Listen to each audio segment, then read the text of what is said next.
کچھ لوگوں سے دوسروں کی خوشی برداشت نہیں ہوتی۔ اپنے متعلقین کی زندگیوں میں زہر گھولنا ان کے لیے باعث مسرت ہوتا ہے۔ ایسے ناعاقبت اندیش ہوس کے غلام کسی بھی رشتے ناطے کی پرواہ کیے بغیر اپنی خواصوں کا دائرہ وسیع سے وسیع تر کیے جاتے ہیں، حتیٰ کہ ان کا بویا ان کے سامنے آنے لگتا ہے۔ ایک احسان فراموش کی چیرہ دستیوں کا قصہ، مرزا امجد صاحب کی ڈائری سے۔ السلام علیکم، میرا نام ہے سعدیہ اور آپ دیکھ رہے ہیں کرائم سٹوریز وتھ سعدیہ۔ تو آئیے اس کیس کا آغاز کرتے ہیں، لیکن اس سے پہلے کہ میں اپنے کیس کا آغاز کروں، جو میرے چینل پر نیو ہے جلدی سے چینل کو سبسکرائب کر لیجئے اور ویڈیو کو لائک ضرور کیا کیجئے، آپ کی بہت مہربانی، اس سے میری ویڈیو کی ریچ بڑھتی ہے، اور کمنٹ بھی ضرور کریے گا۔ آئیے آغاز کرتے ہیں اپنے کیس کا۔ انصاف کرنا دنیا کا سب سے مشکل کام ہے۔ اگر منصب غیر جانبدار ہو، اسے اپنے رتبے کا پاس ہو، اس کی سوچ میں توازن اور شعور میں حق و ناحق کا امتیاز پایا جاتا ہو، تو یہی دشوار کام نہایت ہی سہل ہو جاتا ہے۔ نظام عدل میں اس لیے منصف کو سب سے زیادہ اہمیت دی جاتی ہے۔ ایک متوازن، سمجھدار اور فرض شناس جج دونوں فریقوں اور ان کے نمائندہ وکلاء کو پوری توجہ اور دیانتداری سے سنتا ہے۔ وہ کبھی یک طرفہ کہانی پر کوئی فیصلہ صادر نہیں کرتا، چاہے وہ کہانی کتنی ہی سچی محسوس کیوں نہ ہو رہی ہو، کیونکہ یہ انصاف کے اصولوں کے منافی ہے۔ اگر ہر انسان روزمرہ کی زندگی میں بھی یہی طریق اختیار کر لے تو یہ دنیا بہشت ارضی بن سکتی ہے۔ وہ ماہ مئی کا ایک گرم دن تھا۔ اس وقت دوپہر کے 11 بجے ہوں گے۔ میں ایک عدالت سے نکل کر دوسری عدالت کی طرف جا رہا تھا کہ برآمدے میں ایک شناسا چہرے پر نگاہ پڑ گئی۔ چہرہ چونکہ شناسا تھا، لہذا پہچاننے میں کسی دقت کا سوال ہی پیدا نہیں ہوتا تھا۔ میں تیز قدموں سے انور روفی کی جانب بڑھ گیا۔ انور اس وقت دو افراد کو کچھ سمجھانے کی کوشش کر رہا تھا۔ اس بات کا مجھے یقین تھا کہ انور نے مجھے دیکھا نہیں تھا، ورنہ وہ پہلی فرصت میں میری طرف ضرور پیش قدمی کرتا۔ وہ اس زاویے سے کھڑا ہوا تھا کہ میں تو بآسانی اسے دیکھ سکتا تھا، لیکن اس کی نگاہ میرے چہرے پر نہیں جا سکتی تھی۔ السلام علیکم روفی صاحب، میں نے ان کے قریب پہنچ کر قدرے بلند آواز میں سلام کیا۔ انور روفی اس اچانک پکار پر چونک کر میری طرف مڑا، پھر مجھ سے نظر ملتے ہی اس کی آنکھیں مسکرا اٹھی۔ میرے سلام کا جواب دینے کے بعد اس نے بے سختہ پوچھا، بیگ صاحب آپ یہاں؟ اس کے ساتھ ہی اس نے اپنا ہاتھ دراز کر دیا۔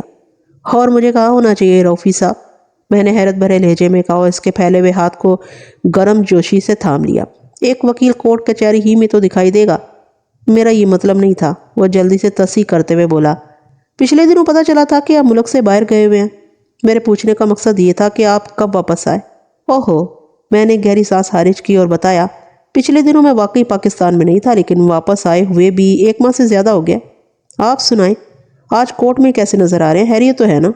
اب تو خیریت ہی ہے، مگر گزشتہ دنوں تھوڑی پریشانی رہی، انور روفی نے بتایا۔ ایک خبیث قسم کے کرایہ دار سے واسطہ پڑ گیا۔ میری نرمی اور شرافت کے سبب وہ بدماشی پر اتر آیا۔ کم بہت اس انداز میں فلیٹ پر قابض ہو گیا کہ معاملے کو عدالت میں لانا پڑا۔ بہرحال اللہ کا شکر ہے، سب سیٹ ہو گیا۔ اس کمینے سے جان چھوٹ گئی۔ میں نے سوالیہ نظر سے اس کے ساتھ کھڑے افراد کی طرف دیکھا۔ ان میں سے ایک جوان مرد تھا اور دوسری طرف ایک ادھیڑ عمر عورت تھی۔ میرا اندازہ یہ کہتا تھا کہ روفی سے ان کی کوئی رشتہ داری نہیں۔ وہ فوراً میری نگاہ کے مفہوم تک پہنچ گیا اور ان دو افراد سے مخاطب ہوتے ہوئے بولا، لے جی، آپ لوگوں کا کام تو ہو گیا۔ آپ کو کسی اچھے وکیل کی تلاش تھی اور چوٹی کا ایک وکیل خود ہی یہاں پہنچ گیا۔ پھر وہ میری جانب دیکھتے ہوئے بتانے لگا، بیگ صاحب، ان لوگوں سے یہی عدالت کے برآمدے میں میری ملاقات ہوئی ہے۔ بہت پریشان اور مصیبت زدہ دکھائی دیتے ہیں۔ مجھ سے کسی اچھے وکیل کا پتہ پوچھ رہے تھے۔ میری نظر میں آپ سے اچھا وکیل اور کوئی نہیں ہو سکتا۔ اس کے بعد انور روفی مجھ سے الوداعی مصافحہ کر کے وہاں سے رخصت ہو گیا۔ انور روفی ایک کاروباری شخص تھا۔ ازیں علاوہ اس کے چند فلیٹس بھی کرائے پر اٹھے ہوئے تھے۔ انتہائی امن پسند، صلح جو اور ایماندار شخص تھا۔ پیشہ ورانہ زندگی میں اکثر و بیشتر اس سے میرا واسطہ پڑتا رہتا ہے۔ اس کے کاروبار کی نوعیت کو یہاں اجاگر کرنا میں مناسب سمجھتا ہوں اور نہ ہی اس کی کوئی ضرورت ہے۔ انور روفی کے جانے کے بعد میں مذکورہ افراد کی طرف متوجہ ہوا۔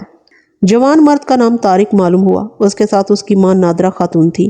طارق نے دونوں ہاتھوں کا استعمال کرتے ہوئے مجھ سے بڑا عقیدت مندانہ مصافحہ کیا۔ اس کے ساتھ ہی نادرہ دکھی لہجے میں اپنے مسائل کا ذکر کرنے لگی۔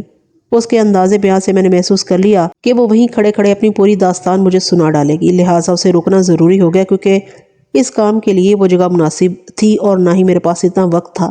خاتون، ایسا ہے کہ دوسری عدالت میں میرا ایک کیس لگا ہوا ہے، مجھے فوراً متعلقہ عدالت پہنچنا ہوگا۔ آپ لوگ 2 بجے کے بعد میرے دفتر آ جائیں، پھر میں آپ کا مسئلہ تفصیل سے سنوں گا۔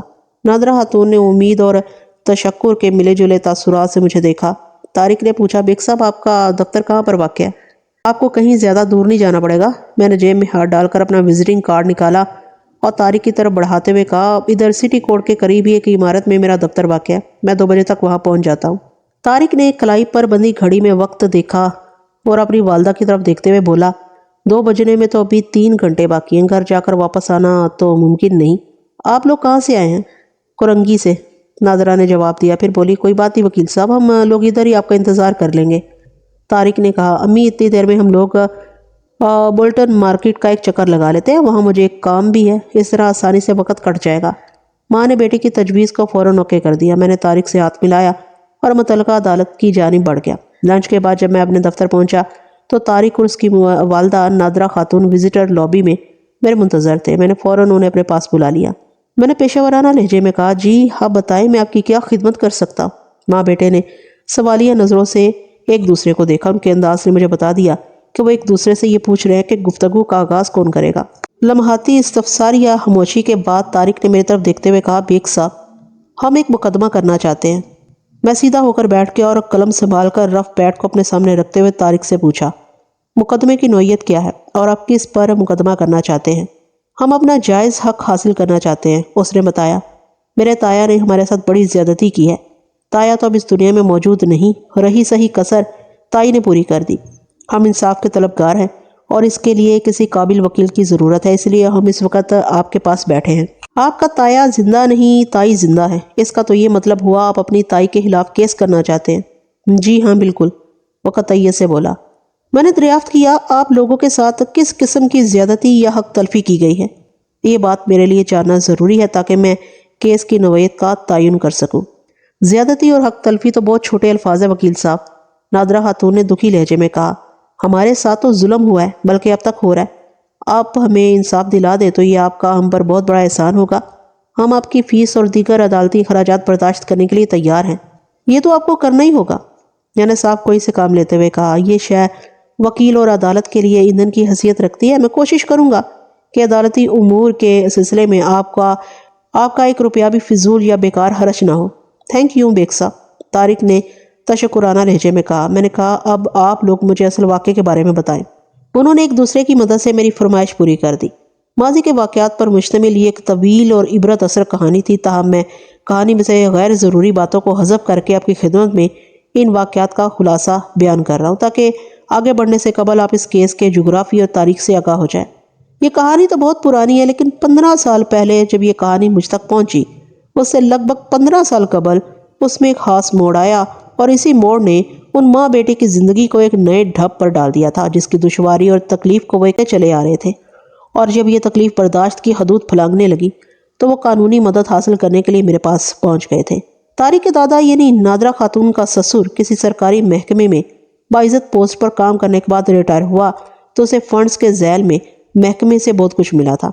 رقم حبیب اللہ کے ہاتھ میں آئی تو سب سے پہلے سر چھپانے کے ٹھکانے کا خیال ذہن میں آیا۔ اس سے پہلے کی زندگی کرائے کے مکانوں میں بسر ہوئی تھی۔ حبیب اللہ نے اچھے وقتوں میں ناظم آباد میں 200 گز کا ایک مکان خرید لیا۔ یہ نام کو ایک مکان تھا، لیکن اسے رہائش کے قابل بنانے کے لیے اس پر رقم خرچ کرنے کی ضرورت تھی۔ 200 گز کے پلاٹ پر صرف 2-3 گزارا لائق کمرے بنے ہوئے تھے۔ اگر موجودہ حالت میں بھی وہاں رہائش اختیار کی جاتی تو ان کمروں کو ٹھیک کروانے کے لیے 20-30 ہزار کا خرچہ تو تھا ہی۔ حبیب اللہ کے صرف 2 بیٹے تھے، حسیب اللہ اور نجیب اللہ۔ ان میں نجیب اللہ بڑا یعنی طارق کا تایا تھا، حسیب اللہ طارق کے والد کا نام تھا۔ یہ دونوں بھائی شادی شدہ تھے۔ ایک روز حبیب اللہ نے دونوں بیٹوں کو اپنے پاس بلایا اور کہا، مجھ سے تم لوگوں کے لیے جو کچھ ہو سکتا تھا وہ میں نے کیا، اب آپ لوگوں کی باری ہے۔ حسیب اللہ کسی ٹیکسٹائل مل میں بوائلر انجینئر تھا، مگر نجیب اللہ روزگار کے حوالے سے فارغ ہی گم رہا تھا۔ چھوٹی موٹی ملازمت اس کی سمجھ میں نہیں آتی تھی اور اس کی پسند کا روزگار اسے مل نہیں رہا تھا۔ بہرحال جوائنٹ فیملی کی خامی اپنی جگہ، لیکن ایک خوبی یہ ضرور ہے کہ اگر کوئی ایک آدھ نہیں بھی کما رہا ہو تو گزارا ہوتا رہتا ہے۔ حسیب اللہ نے باپ سے کہا، ابو آپ فکر کیوں کرتے ہیں، میں ہوں نا، آپ آرام کریں۔ حبیب اللہ نے ایک ٹھنڈی سانس خارج کرتے ہوئے کہا، میں فکر کیسے نہ کروں، دراصل تم تو اپنے ہاتھ پاؤں کے ہو گئے ہو، تم نے اپنی گھریلو اور بیرونی ذمہ داریوں کو بڑے اچھے انداز میں سنبھال رکھا ہے، لیکن کے بعد حبیب اللہ نے جملہ ادھورا چھوڑا تو حسیب اللہ فوراً باپ کی بات کی تہہ میں پہنچ گیا۔ وہ جلدی سے بولا، بھائی جان اگر اپنے معیار کو تھوڑا نیچے لے آئیں تو میں انہیں کل ہی کسی فیکٹری میں ملازمت دلوا سکتا ہوں۔ اللہ کے کرم سے میری اچھی خاصی جان پہچان ہے، تم کیا کہتے ہو؟ حبیب اللہ نے براہ راست نجیب اللہ سے پوچھ لیا۔ وہ قدرے جھنجھلاہٹ بھرے لہجے میں بولا، ابو میں نے آپ کو کئی مرتبہ بتایا ہے کہ میرا رجحان کاروبار کی طرف ہے، نوکریوں وکریوں میں کچھ نہیں رکھا۔ انسان ساری زندگی غلامی کرے اور آخر میں دونوں ہاتھ خالی۔ نجیب اللہ کے انداز میں اچھی خاصی کڑواہٹ پائی جاتی تھی۔ حسیب اللہ چھوٹا بھائی ہونے کے ناطے نجیب اللہ کے سامنے زیادہ زبان نہیں کھولتا تھا، لیکن باپ کی موجودگی نے اس کی ہمت بندھائی اور اس نے اپنے موقف کو آگے بڑھاتے ہوئے کہا، بھائی جان بالکل فارغ رہنے سے تو کہیں بہتر ہے کہ انسان چھوٹی موٹی نوکری کر لے۔ آپ یہ بات کیسے کہہ سکتے ہیں کہ آخر میں دونوں ہاتھ خالی؟ آپ ابو جی ہی کو دیکھ لیں، ریٹائرمنٹ کے بعد انہیں اچھی خاصی رقم ملی ہے، اور کچھ نہیں کم سے کم ہم لوگ اپنے گھر کے تو ہو ہی گئے ہیں۔ لگتا ہے حسیب تمہارے کندھے اس گھر کا بوجھ اٹھاتے اٹھاتے کچھ زیادہ ہی تھک گئے ہیں۔ نجیب اللہ نے قدرے تنزیہ لہجے میں کہا، تم زیادہ پریشان نہ ہو، میں کوشش میں لگا ہوا ہوں، بہت جلد تم مجھے اپنا کاروبار کرتے ہوئے دیکھو گے۔ حبیب اللہ نے فوراً صورت حالات کو بھانپ لیا۔ وہ نہیں چاہتا تھا کہ اس کے بیٹوں کے درمیان کسی قسم کی تلخی یا رنجش جنم لے۔ اس نے آنکھوں ہی آنکھوں میں حسیب اللہ کو خاموش رہنے کا اشارہ کیا، پھر نجیب اللہ سے کہا، نجیب تم جانتے ہو اپنا کاروبار شروع کرنے کے لیے رقم کی ضرورت ہوتی ہے جو کہ تمہارے پاس نہیں ہے، اور تم نجیب اللہ باپ کی بات مکمل ہونے سے پہلے ہی بول اٹھا، میں رقم کا بندوبست کرنے کی ہی کوشش میں تو لگا ہوا ہوں۔ حبیب اللہ نے بڑی فکر مندی سے بیٹے کو دیکھا اور کہا، میں محسوس کر رہا ہوں تم کہیں سے قرض حاصل کرنے کی کوشش میں ہو۔ آپ کا اندازہ بالکل درست ہے، وہ گہری سنجیدگی سے بولا۔ حبیب اللہ نے پوچھا، تمہارے ذہن میں کون سا کاروبار ہے؟ میں کپڑے کی دکان کھولنا چاہتا ہوں۔ تمہارے خیال میں یہ کام شروع کرنے کے لیے کتنی رقم کی ضرورت ہوگی؟ 10-15 ہزار ہاتھ میں ہو تو کپڑے کی دکان کھولی جا سکتی ہے۔ نجیب اللہ نے بتایا، کچھ رقم ادا کر دی جائے تو ادھار کپڑا بھی آسانی سے مل جاتا ہے، پھر خود بخود ہی رولنگ بن جاتی ہے۔ حسیب اللہ گہری سوچ میں ڈوب گیا۔ اس دوران میں حسیب اللہ اپنے والد کی ہدایت کے مطابق بالکل خاموش بیٹھا ان کے درمیان ہونے والی گفتگو سنتا رہا تھا۔ چند لمحات کے بعد حبیب اللہ نے نجیب اللہ سے استفسار کیا، تمہیں کپڑے کی خرید و فروخت کا کچھ تجربہ بھی ہے؟ انسان جس کام میں ہاتھ ڈال دے اس کا تجربہ بھی حاصل ہو ہی جاتا ہے۔ مجھے تمہاری بات سے مکمل اتفاق تو ہے، بہرحال۔ حبیب اللہ جملہ نامکمل چھوڑ کر تھوڑی دیر کے لیے متوقف ہوا، پھر اضافہ کرتے ہوئے کہا، تم قرض حاصل کرنے کے سلسلے میں کہاں کوشش کر رہے ہو؟ ایک خان صاحب سے میری یہ بات چل رہی ہے، یعنی سود پر قرض؟ حبیب اللہ نے گھور کر اسے دیکھا۔ جی، نجیب اللہ نے متصراً کہا، میں تمہیں ایسی حماقت کی اجازت نہیں دے سکتا۔ حبیب اللہ نے فیصلہ کن لہجے میں کہا، تمہیں اندازہ نہیں ہے تم کون سی دلدل میں قدم رکھنے والے ہو۔ نجیب اللہ نے قدرے زہریلے انداز میں کہا، اس کے سوا کوئی چارہ بھی تو نہیں؟ نہیں، تم ایسا نہیں کرو گے، حبیب اللہ قطعیت سے بولا۔ تم چند روز خاموش بیٹھو، مجھے کچھ سوچنے دو، اور تم اس سلسلے میں کسی خان صاحب سے کوئی ڈیل نہیں کرو گے۔ ٹھیک ہے، نجیب اللہ نے بڑی فرما برداری سے کہا، اگر آپ میرے لیے رقم کا انتظام کر رہے ہیں تو مجھے کسی سے کوئی ڈیل کرنے کی قطعاً ضرورت نہیں۔ بعد میں حسیب اللہ نے باپ کو تنہا دے کر مشورہ دیتے ہوئے کہا، ابو میں جانتا ہوں آپ کے پاس رقم موجود نہیں، آپ کہیں سے قرض لے کر ہی بھائی جان کو دیں گے۔ بھائی جان کو اس کام کا تجربہ بھی نہیں، یہ قدم اٹھانے سے پہلے ایک مرتبہ ٹھنڈے دماغ سے سوچ ضرور لیجئے گا۔ میں تمہاری بات کی اہمیت سے انکار نہیں کروں گا حبیب اللہ نے ٹھہرے ہوئے لہجے میں کہا، لیکن میں نجیب کی اس بات سے بھی اتفاق کرتا ہوں کہ انسان خلوص نیت سے اگر کوئی نیا کام شروع کرے تو اسے بہت جلد تجربہ بھی حاصل ہو جاتا ہے، بس شرط یہی ہے کہ وہ پہلے اس کام کے لیے سنجیدہ ہو جائے۔ حسیب اللہ نے باپ کو اٹل دیکھا تو کہا، ابو اگر آپ کہیں تو میں اپنی فیکٹری میں سے کچھ قرض لے لوں۔ کیا وہ لوگ تمہیں 15,000 تک قرض دے دیں گے؟ کوشش کر کے دیکھتا ہوں۔ ٹھیک ہے، حبیب اللہ نے اسے اجازت دے دی۔ حسیب اللہ نے حسب پروگرام کوشش کی اور اسے فیکٹری سے 15 تو نہیں البتہ 5,000 روپے بطور قرض مل گئے۔ حبیب اللہ نے اپنے تعلقات کو آزمایا اور چند روز میں 10,000 روپے جمع کرنے میں کامیاب ہو گیا۔ چنانچہ ٹھیک 1 ماہ کے بعد نجیب اللہ ناظم آباد ہی میں کپڑے کی دکان کھول کر بیٹھ گیا۔ انسان کسی کام کی ٹھان لے اور اس کی کوشش کا زاویہ مثبت اور قبلہ درست ہو تو اللہ بھی مدد کرتا ہے۔ دیکھتے ہی دیکھتے نجیب اللہ کی دکان ٹھیک ٹھاک چلنے لگی۔ حبیب اللہ نے جو 10,000 روپے ادھر ادھر سے پکڑ کر بیٹے کو دیے تھے ان کی واپسی ہوئی یا نہیں، اور اگر ہوئی تو کس طریقے سے ہوئی، یہ بات حسیب اللہ کو معلوم نہ تھی۔ البتہ اس نے اپنی فیکٹری سے جو قرض لیا تھا وہ اسے اپنی تنخواہ میں سے تھوڑا تھوڑا کٹوا کر ادا کرنا پڑتا، جیسا کہ عام طور پر ہوتا ہے۔ یہ بھی ممکن ہے حبیب اللہ نے نجیب اللہ کو بتایا ہی نہ ہو کہ اسے جو 15,000 روپے مہیا کیے جا رہے ہیں اس میں 5,000 حسیب اللہ کے دیے ہوئے ہیں۔ بہرحال حسیب اللہ خوش تھا کہ اس کا بڑا بھائی ایک طویل عرصہ بیکار رہنے کے بعد کہیں سیٹ تو ہوا۔ وہ بڑے دل اور وسیع ظرف کا مالک تھا، لہٰذا اس نے کبھی اپنے بھائی کو یہ احساس نہیں ہونے دیا کہ اسے کوئی رقم واپس لوٹانا ہے۔ حسیب اللہ کی شادی نجیب اللہ سے 2 سال پہلے ہوئی تھی، لیکن اس کی صرف ایک ہی اولاد تھی یعنی طارق، جبکہ نجیب اللہ 4 بچوں کا باپ تھا، 2 بیٹے اور 2 بیٹیاں۔ کسی بھی گھر میں سربراہ کی بڑی اہمیت ہوتی ہے، جب تک حبیب اللہ کا سایہ ان کے سر پر موجود رہا دونوں بھائیوں، ان کی بیویوں اور اولادوں میں کوئی بڑا جھگڑا یا فساد نہیں ہوا۔ چھوٹی موٹی ناراضی اور رنجش تو فیملی لائف کا حصہ ہے، لیکن کبھی کوئی ایسا تنازعہ سامنے نہیں آیا جو کسی ہنگامے پر منتج ہو۔ مگر حبیب اللہ کے انتقال کے بعد امن و امان کی یہ صورتحال زیادہ عرصے تک قائم نہ رہ سکی۔ وہ بھائی جو طویل عرصے تک بیکار رہا تھا اور حسیب اللہ نے ہی حقیقی معنوں میں گھر کا خرچہ اپنے ذمہ اٹھا رکھا تھا، اسے اب یہ نظر آنے لگا کہ وہ حسیب اللہ سے زیادہ کما رہا ہے، لیکن گھر میں خرچہ مشترکہ ہو رہا ہے، لہٰذا اس کے ساتھ زیادتی ہے۔ نجیب اللہ کی سوچ میں اس کی بیوی بہار بیگم کا بڑا ہاتھ تھا۔ وہ گاہے بگاہے اسے احساس دلاتی رہتی تھی کہ اس کے ساتھ زیادتی ہو رہی ہے۔ جب دلوں میں فرق آ جائے تو زیادہ عرصے تک ساتھ نبھانا اذیت ناک اور ناممکن ہو جاتا ہے۔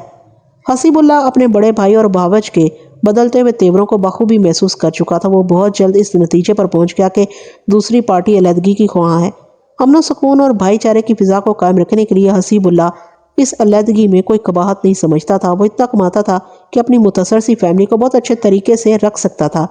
اگر گھر کا بٹوارا ہو جاتا تو اس کے ہاتھ ایک بڑی رقم آ سکتی تھی، جس سے وہ اپنے لیے ایک چھوٹا سا مناسب گھر خرید سکتا تھا۔ واضح رہے کہ کسی زمانے میں حبیب اللہ نے جو بے سر و سامان گھر خریدا تھا وہ اب عالیشان 2 منزلہ مکان کی شکل اختیار کر چکا تھا۔ اس کی تعمیر و ترقی میں دونوں بھائیوں نے حسب توفیق اور بقدر نیت حصہ لیا تھا۔ جب موروثی جائیداد کی تقسیم کا معاملہ کھل کر سامنے آیا تو ایک دن بڑے بھائی نے چھوٹے بھائی سے کہا، حسیب میں چاہتا ہوں کہ اس گھر کو فروخت کیے بغیر ہم آپس میں کچھ طے کر لیں۔ حسیب اللہ نے کہا، بھائی جان اس سے اچھی اور کیا بات ہو سکتی ہے؟ آپ کے ذہن میں کوئی آئیڈیا ہو تو بتائیں۔ نجیب اللہ نے معنی خیز انداز میں گردن ہلائی اور گہری سوچ میں ڈوب گیا۔ چند لمحات کی خاموشی کے بعد نجیب اللہ نے ٹھہرے ہوئے لہجے میں کہا، دیکھو حسیب، ایسا کرتے ہیں کہ 2-3 مختلف پراپرٹی ایجنٹ سے اس مکان کی قیمت لگانے کو کہتے ہیں۔ اس طرح ہمیں بخوبی یہ اندازہ ہو جائے گا کہ اس وقت مکان کی مارکیٹ ویلیو کیا ہے۔ اس طرح لیکن آپ تو مکان کی فروخت کے خلاف ہیں، حسیب اللہ نے قطعی کلامی کرتے ہوئے کہا۔ بالکل، وہ تو میں تمہیں بتا چکا ہوں۔ پھر؟ حسیب اللہ کی آنکھوں میں حیرت امڑ آئی۔ نجیب اللہ وضاحت کرتے ہوئے بولا، اگر مجھے اور تمہیں اس مکان کی موجودہ قیمت کا اندازہ ہو جائے تو ہم آپس میں کوئی بہتر فیصلہ کر سکیں گے۔ ہم دونوں بھائی ہیں اور ابو کی وراثت کے برابر حقدار ہیں۔ وراثت کے نام پر ہمارے درمیان صرف یہی ایک مکان ہے۔ میں یہ چاہتا ہوں کہ یہ مکان ہم میں سے کسی ایک کے پاس موجود رہے، دوسرا اپنا حصہ لے کر الگ ہو جائے۔ وہ لمحے پر کو متوقف ہوا تو حسیب اللہ بڑی گہری نظر سے اپنے بڑے بھائی کو تکنے لگا۔ وہ اس کی گفتگو کا مقصد تو سمجھ گیا تھا، تاہم کچھ کہنے کی بجائے خاموش رہا۔ وہ چاہتا تھا اس نے جو سمجھا ہے نجیب اللہ اپنی زبان سے کہہ دے۔ نجیب اللہ تھوڑے توقف کے بعد دوبارہ گویا ہوا، اس علیحدگی کی صورت یہی ہو سکتی ہے کہ اس مکان کی نصف قیمت میں تمہیں یا تم مجھے ادا کر دو۔ قیمت وصول کرنے والا مکان کے حق سے دستبردار ہو جائے گا اور ہمارے درمیان پکی دستاویز تیار کر لی جائے گی کہ ایک نے اپنا حصہ وصول کر کے مکان کو کلی طور پر دوسرے کی ملکیت اور تصرف میں دے دیا ہے۔ میری بات تمہاری سمجھ میں آ رہی ہے نا؟ حسیب کوئی ناسمجھ یا نادان بچہ نہیں تھا کہ بڑے بھائی کی بات کو سمجھنے کے لیے اسے کوئی دشواری پیش آتی۔ اس نے متذبذب لہجے میں کہا، آپ کی تجویز تو بالکل واضح ہے، لیکن کیا ایسا کرنا ٹھیک ہوگا؟ بات ٹھیک اور غلط کی نہیں میاں، نجیب اللہ نے سمجھانے والے انداز میں کہا، ہم دونوں بھائی ہیں، مانا کہ ہم کسی بھی نازک موقع پر دست و گریبان نہیں ہوں گے، لیکن اس سلسلے میں ہم اپنی بیویوں اور اولادوں کی کوئی گارنٹی دے سکتے ہیں اور نہ ہی لے سکتے ہیں۔ یہ بات تم نے اچھی طرح محسوس کر لی ہوگی کہ ہمارے درمیان تنازعات اٹھنے لگے ہیں۔ اس سے پہلے کہ کوئی بڑا فتنہ سر ابھارے ہمیں الگ ہو جانا چاہیے۔ حسیب اللہ خاصا دکھی ہو گیا۔ اس نے شکستہ انداز میں کہا، ابو جب تک زندہ تھے ایسی کوئی بات سامنے نہیں آئی، لیکن ان کے جاتے ہی اس نے دانستہ جملہ ادھورا چھوڑ دیا۔ نجیب اللہ نے سرسری انداز میں کہا، بہرحال اب ابو ہمارے درمیان موجود نہیں ہیں جو ہمارے مسئلوں اور جھگڑوں کو نپٹاتے رہیں گے۔ میں نے جو تجویز تمہارے سامنے رکھی ہے وہی ہمارے مسائل کا حل ہے۔ تم اس تجویز پر ٹھنڈے دل سے غور کرو اور اچھی طرح سوچ کر مجھے بتاؤ کہ تمہیں یہ مکان چاہیے یا اپنا۔ اگر مکان کو تم اپنے پاس رکھتے ہو تو پھر حصے کی رقم تم مجھے دو گے، اور اگر تمہیں مکان نہیں چاہیے تو میں حصہ دینے کو تیار ہوں۔ میں اتنی بڑی رقم ادا کرنے کی پوزیشن میں نہیں ہوں، حسیب اللہ نے صاف گوئی کا مظاہرہ کرتے ہوئے کہا۔ نجیب اللہ دو ٹوک انداز میں بولا، تو پھر تم اپنے حصے کی رقم لے کر الگ ہو جاؤ۔ حسیب اللہ بڑی حیرت اور بے یقینی سے بڑے بھائی کا منہ دیکھتا رہ گیا۔ الغرض ان کے درمیان طے پایا کہ 1 ماہ تک وہ مکان کی مارکیٹ ویلیو معلوم کرنے کی کوشش کریں گے، اس کے بعد اس بارے میں کوئی حتمی فیصلہ کریں گے۔ یہ بات تو طے تھی کہ حسیب اللہ وہ مکان حاصل کرنے کے لیے رقم کا بندوبست نہیں کر سکتا تھا، جبکہ نجیب اللہ بآسانی اسے اس کا حصہ ادا کرنے کی پوزیشن میں تھا۔ یہی نظر آ رہا تھا کہ حسیب اللہ کو رقم لے کر اس گھر کو خیرآباد کہنا ہوگا۔ اس صورتحال کا مقابلہ کرنے کے لیے وہ ذہنی طور پر پوری طرح تیار تھا اور اس نے اپنی فیملی کو بھی تیار کر لیا تھا۔ وہ ایک عملی اور حقیقت پسند شخص تھا۔ زمانے کی اونچ نیچ پر اس کی گہری نظر تھی، لیکن اس سے پہلے کہ ایک ماہ گزرتا اور ان کے درمیان فیصلے کی گھڑی آن کھڑی ہوتی، ایک اندھوناک واقعہ پیش آ گیا۔ اس واقعے نے نجیب اللہ کا کام آسان اور حسیب اللہ کے لواحقین کی زندگی مشکل بنا دی۔ حسیب اللہ جس فیکٹری میں کام کرتا تھا، اس کے بوائلر میں ایک خوفناک حادثہ رونما ہوا۔ حسیب اللہ اس ٹیکسٹائل مل میں بوائلر انجینئر کی حیثیت سے کام کر رہا تھا۔ اتفاق سے حادثے کے وقت وہ بوائلر کے قریب ہی موجود تھا، لہٰذا دیگر 2 افراد کے ساتھ وہ بھی لقمہ اجل بن گیا۔ نجیب اللہ نے چھوٹے بھائی کی المناک موت کا صدمہ اٹھایا اور حتی المقدور خود کو سوگوار ظاہر کرنے کی کوشش کی۔ حسیب اللہ کی حادثاتی موت کی وجہ سے جائیداد کی تقسیم والا معاملہ فی الحال کھٹائی میں پڑ گیا تھا، مگر ادھر اس کا چہلم ہوا، ادھر نجیب اللہ نے اپنی بھاوج اور بھتیجے کی طرف سے نظر پھیر لی۔ نظر کے اس پھیراؤ میں اس کی بیوی بہار بیگم کا غالب ہاتھ تھا۔ کہاں تو وہ حسیب اللہ کو مکان کی آدھی قیمت دینے کو تیار تھا اور کہاں اب وہ مرحوم بھائی کی فیملی کو اس گھر پر بوجھ سمجھنے لگا تھا۔ دونوں بھائیوں کے درمیان حسیب اللہ کی موت سے قبل مکان کے سلسلے میں جو مذاکرات چل رہے تھے، نادرہ خاتون اسے بخوبی آگاہ تھی۔ جب اس نے جیٹھ جی کی نگاہ میں ٹیر محسوس کی تو وہ ایک فیصلے پر پہنچ گئی۔ حسیب اللہ کی حادثاتی موت پر ٹیکسٹائل مل والوں نے اسے کچھ رقم بطور اشکشوئی دی تھی۔ اس نے سوچا کہ نجیب اللہ اپنے ارادے اور وعدے کے مطابق مکان کا حصہ ان کے حوالے کر دے تو وہ ماں بیٹا کہیں بھی جا کر رہ لیں گے۔ نادرہ بیگم نے اچھی طرح یہ محسوس کر لیا تھا کہ فتنہ پرور جیٹھانی بہار بیگم کے ساتھ اب ایک چھت کے نیچے گزارا نہیں ہو سکے گا، اس لیے بہتر ہوگا کہ علیحدگی ہی اختیار کر لی جائے۔ بہار بیگم تو حسیب اللہ کی زندگی میں نشتر چبونے کا کوئی موقع ہاتھ سے جانے نہیں دیتی تھی، اور اب تو اس کے کھیلنے کے لیے میدان خالی پڑا تھا۔ اور سب سے تشویشناک بات یہ تھی کہ نجیب اللہ پوری طرح اپنی بیوی کی مٹھی میں تھا۔ چنانچہ نادرہ بیگم نے ایک روز اپنے جیٹھ نجیب اللہ سے صاف صاف بات کرنے کا فیصلہ کر لیا۔ بھائی صاحب، اس نے موقع ملتے ہی نجیب اللہ سے کہا، میں کسی لمبی چوڑی تفصیل یا بحث میں نہیں پڑنا چاہتی، آپ سے ایک مختصر سی بات کہنا ہے۔ ہاں کہو، نجیب اللہ نے جذبات سے عاری لہجے میں کہا۔ میں خود بھی طویل قصے کہانیوں کو پسند نہیں کرتا۔ اگرچہ نجیب اللہ کا یہ انداز کسی بھی حوالے سے مناسب نہیں تھا۔ نادرہ خاتون اس کی بیوہ بھاوج تھی۔ اس کے چھوٹے بھائی کو موت کے منہ میں اترے زیادہ عرصہ نہیں ہوا تھا۔ نادرہ اس کی توجہ، محبت اور ہمدردی کی مستحق تھی، مگر وہ اپنے فرائض کے بالعکس رد عمل ظاہر کر رہا تھا۔ اس کے باوجود بھی نادرہ نے زیادہ محسوس نہ کیا۔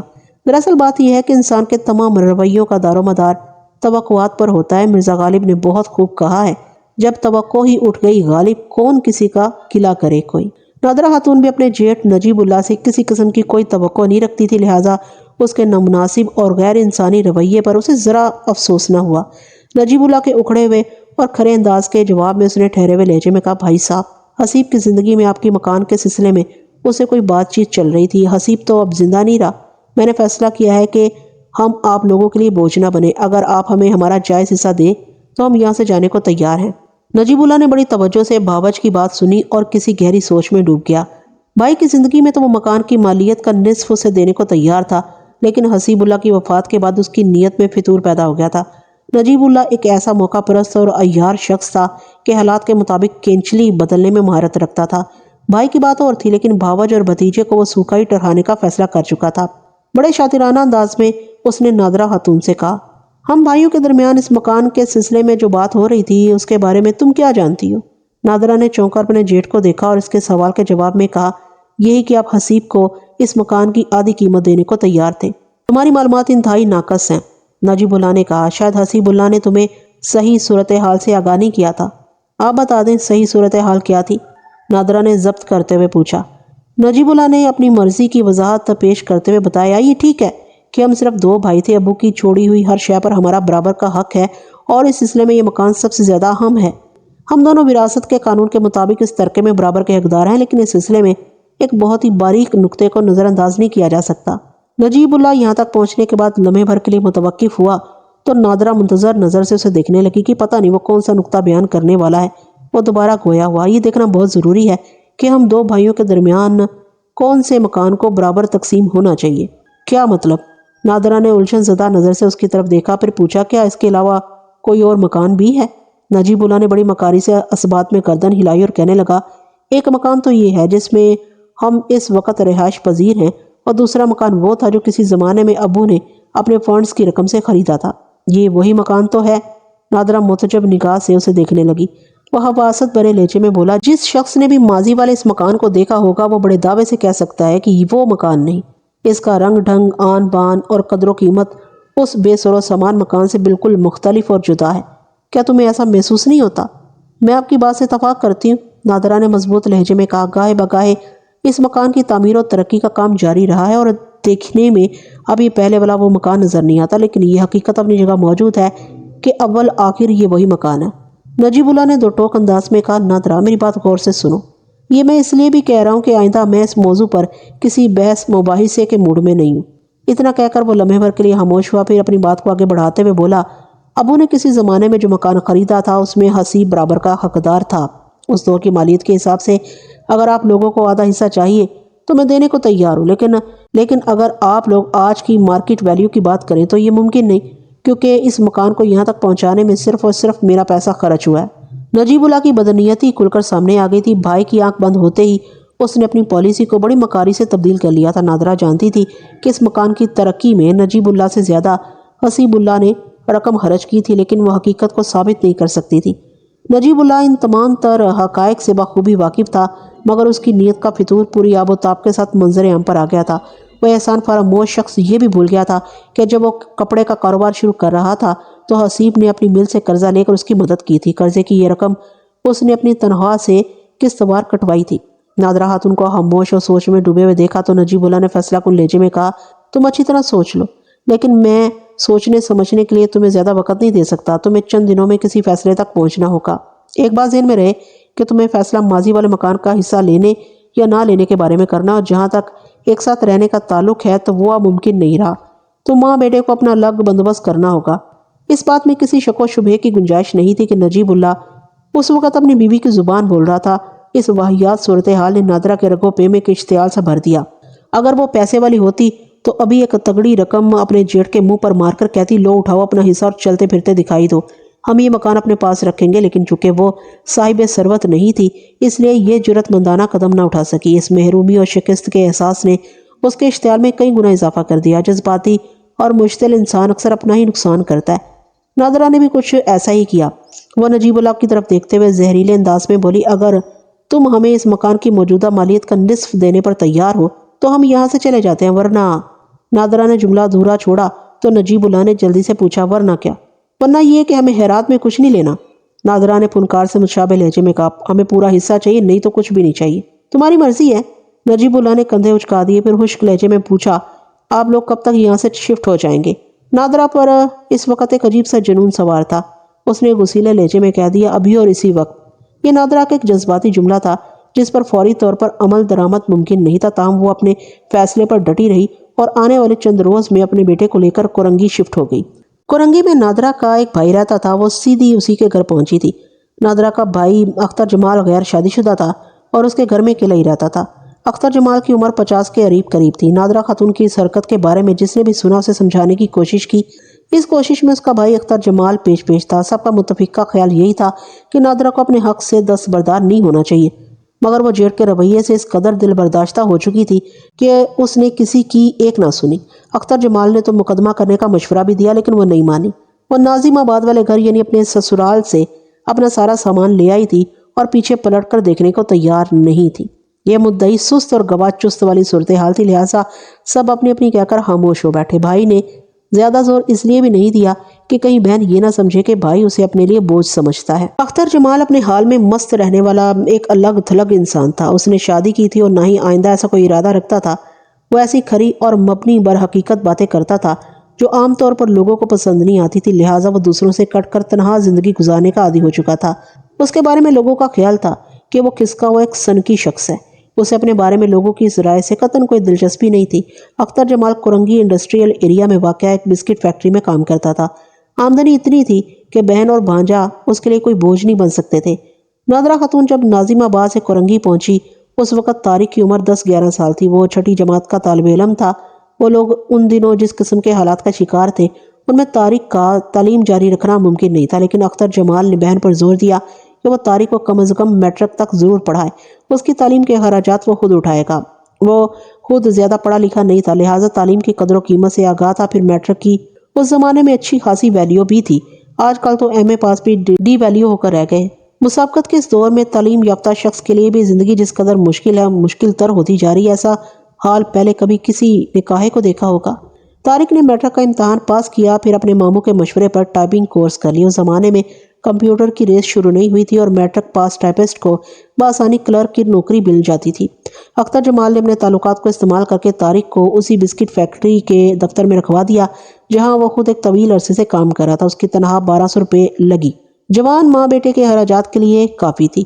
اختر جمال جس 2 کمروں کے کوارٹر میں رہتا تھا وہ کرائے کا تھا۔ طارق کی نوکری لگ گئی تو وہ برابر گھر کے اخراجات میں شیئر کرنے لگا۔ اس طرح چند سال راضی خوشی گزرے تھے کہ اختر جمال کا انتقال ہو گیا۔ عمر کے آخری دور میں وہ بیمار رہنے لگا تھا اور طبی موت سے پہلے وہ پورا 1 ماہ ڈیوٹی پر نہیں جا سکا تھا۔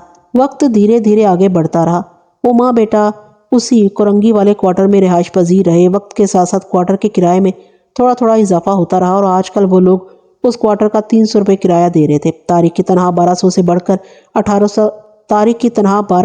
کر 1800 تک جا پہنچی تھی۔ سب کچھ ٹھیک ٹھاک چل رہا تھا کہ ان ماں بیٹے کی زندگی میں ایک مرتبہ پھر بھونچال سا آ گیا۔ طارق کو کسی طرح پتا چلا کہ اس کی تائی بہار بیگم نے ناظم آباد والا آبائی گھر فروخت کر دیا تھا اور اب وہ لوگ گلشن اقبال کے کسی فلیٹ میں منتقل ہو چکے تھے۔ طارق نے اس خبر پر آنکھیں بند کر کے یقین نہ کیا، اپنے ذرائع استعمال کر کے تصدیق کر لی۔ اس دوران میں اس کے تایا نجیب اللہ کا انتقال ہو گیا تھا۔ نجیب کے انتقال کے بعد نوشاد علی نامی ایک شخص کا ان کے گھر میں آنا جانا شروع ہو گیا تھا۔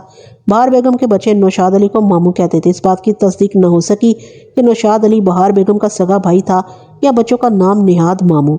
بہرحال طارق نے یہ پتہ چلا لیا کہ ناظم آباد والے 2 منزلہ آبائی گھر کو بیچ کر گلشن چورنگی کے قریب ایک اپارٹمنٹ بلڈنگ میں 2 لگژری فلیٹ خریدے گئے تھے۔ ایک فلیٹ میں اس کی تائی بہار بیگم اپنے 4 بچوں کے ساتھ رہائش پذیر تھی، جبکہ دوسرا فلیٹ ماموں کے تصرف میں تھا۔ طارق نے اپنی ماں کو اس صورتحال سے آگاہ کیا۔ اس نے پوری توجہ سے بیٹے کی بات سنی اور آخر میں کہا، بیٹا وہ لوگ مکان کو بیچیں یا آگ لگا دیں، ہماری بلا سے اللہ نے ہمیں ہر شے دے رکھی ہے، ہمیں اس مکان سے کیا لینا دینا۔ طارق کو ماں کا خیال پسند نہ آیا۔ وہ قدرے جذباتی لہجے میں بولا، امی وہ گھر میرے دادا کا تھا، اس پر جتنا حق تایا اس کے بچوں کا ہے اتنا ہی حق ابو اور ہمارا بھی ہے۔ کسی زمانے میں آپ اس حق سے کنارہ کشی اختیار کر کے یہاں چلی آئی تھی۔ اس وقت میں بہت چھوٹا تھا، لہٰذا ان معاملات کو نہیں سمجھتا تھا، ورنہ میں آپ کو اس وراثت سے دستبردار ہونے نہ دیتا، لیکن اب مجھے ہر بات کا شعور ہے۔ وہ لوگ اکیلے اس آبائی گھر کو ہضم نہیں کر سکتے، میں اپنا حق لے کر رہوں گا اور آپ کے ساتھ ہونے والی ہر زیادتی کا حساب بھی لینا ہے مجھے۔ طارق کا اس وقت ہاسے خطرناک موڈ میں نظر آتا تھا۔ نادرہ نے اس کے یہ تیور دیکھے تو گھبرا گئی، بڑے میٹھے لہجے میں سمجھاتے ہوئے بولی، بیٹا میں نے ہمیشہ لڑائی جھگڑے سے دور رہنے کی کوشش کی ہے، اب اس عمر میں تم مجھے کن جھمیلوں میں ڈالنا چاہتے ہو؟ طارق اپنی بات پر اڑا رہا اور خاصے مضبوط لہجے میں بولا، امی میں نے فیصلہ کر لیا ہے کہ اپنے حق سے دستبردار نہیں ہوں گا اور اس سلسلے میں آپ کو میرا ساتھ دینا ہوگا۔ آپ کیوں پریشان ہوتی ہیں؟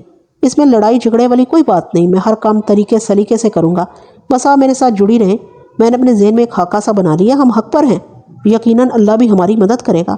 بیٹے کو جب اپنے ارادے میں اٹل دیکھا تو مجبوراً نادرہ خاتون کو اس کے سامنے ہتھیار ڈالنا پڑے۔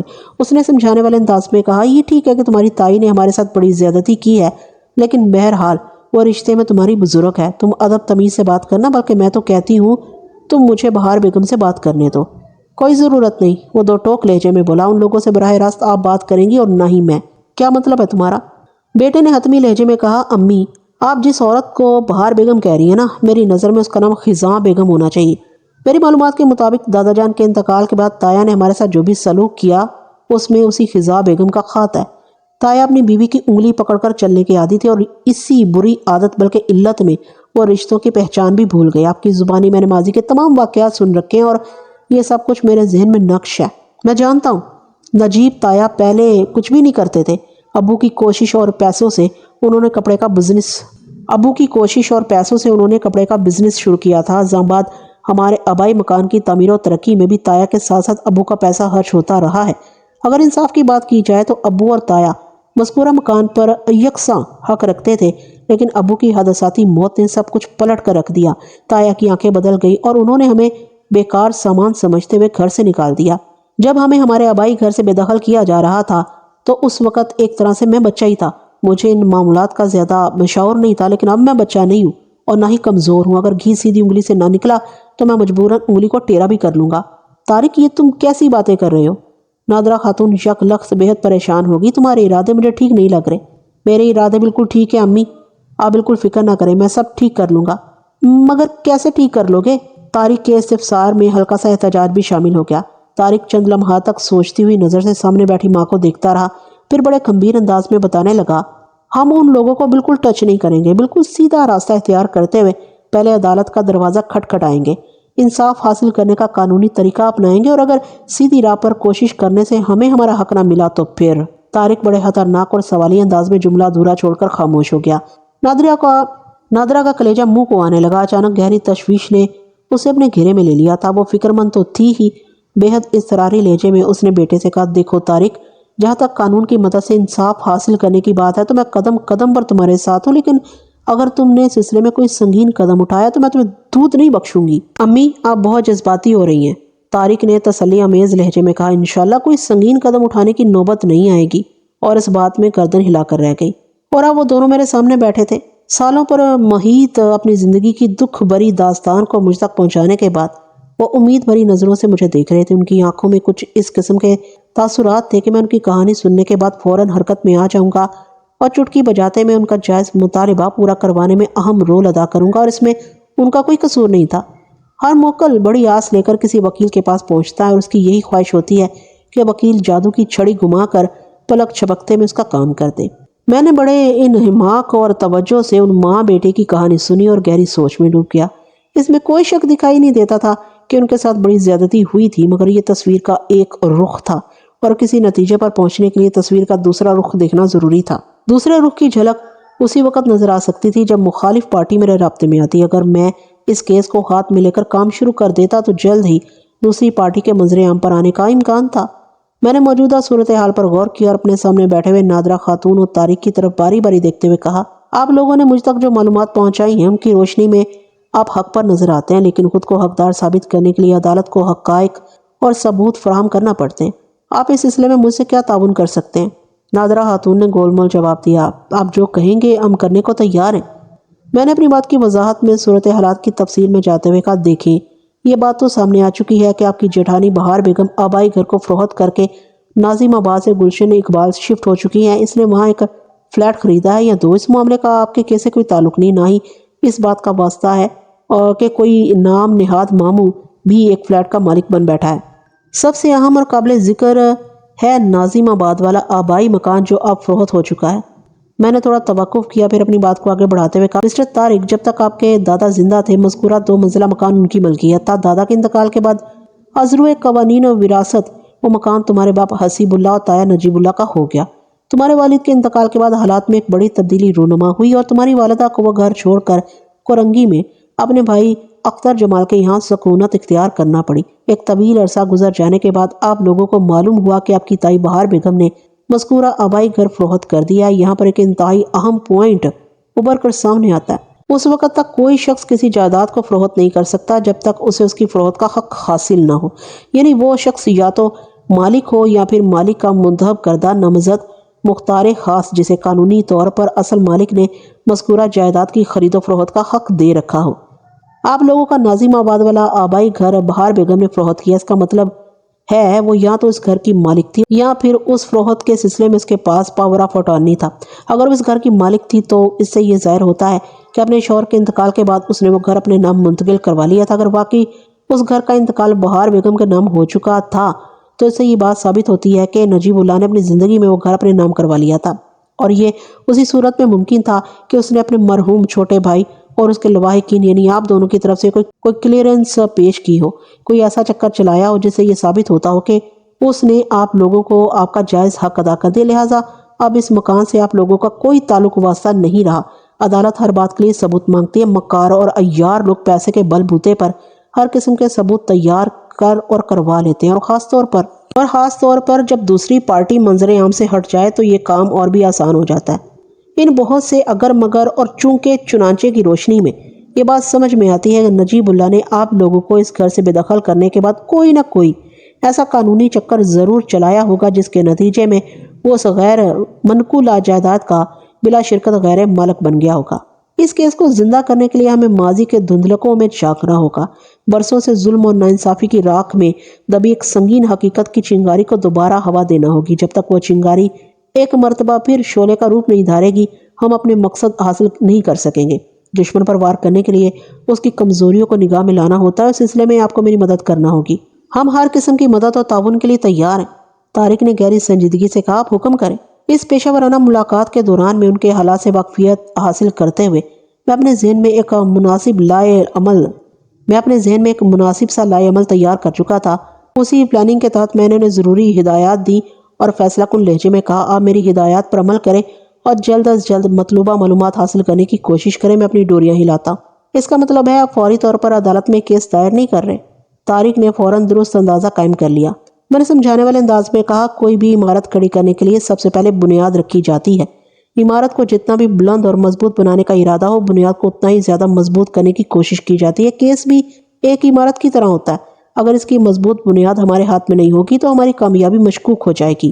تیاری کے بغیر اکھاڑے میں اترنے والوں کو ہمیشہ منہ کی کھانا پڑتی ہے، اس لیے میں نے آپ کے ذمے ایسے کام لگائے ہیں جو ہماری کامیابی کو یقینی بنائیں گے۔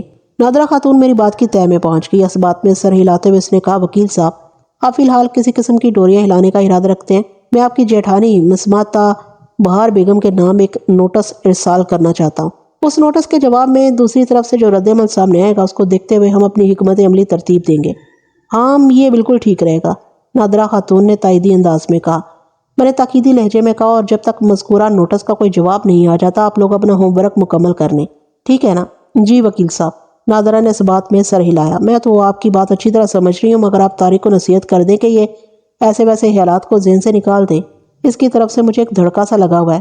میں نے طارق کی طرف دیکھتے ہوئے تسلی آمیز لہجے میں نادرہ خاتون سے کہا، اس کی آپ فکر نہ کریں، ماشاءاللہ بڑا ہونہار اور سمجھدار لڑکا ہے۔ میں اسے اس معاملے کی اونچ نیچ اچھی طرح ذہن نشین کروا دوں گا۔ ویسے بھی اب آپ لوگوں نے یہ کیس میرے ہاتھ میں دے دیا، لہٰذا اگر مجھے بتائے بغیر آپ کوئی بھی قدم اٹھائیں گے یا اس کیس کے حوالے سے آپ کسی اور شخص سے کسی بھی نوعیت کی کوئی ڈیل کریں گے تو میں اسی لمحے اس کیس میں سے اپنا ہاتھ اٹھا لوں گا۔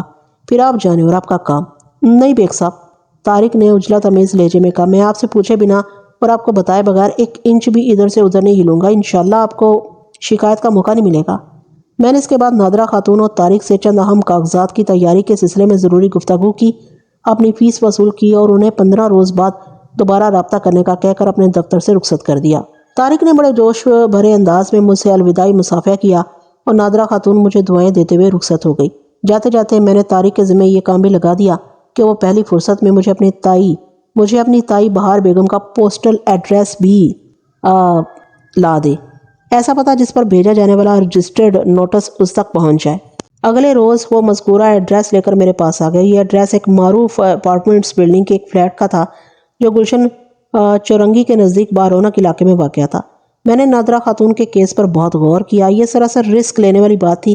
میری جگہ اگر کوئی اور وکیل ہوتا تو شاید اس معاملے میں ہاتھ نہ ڈالتا، کیونکہ ایسے معاملات میں کمائی کم اور جھمیلے زیادہ ہوتے ہیں جن میں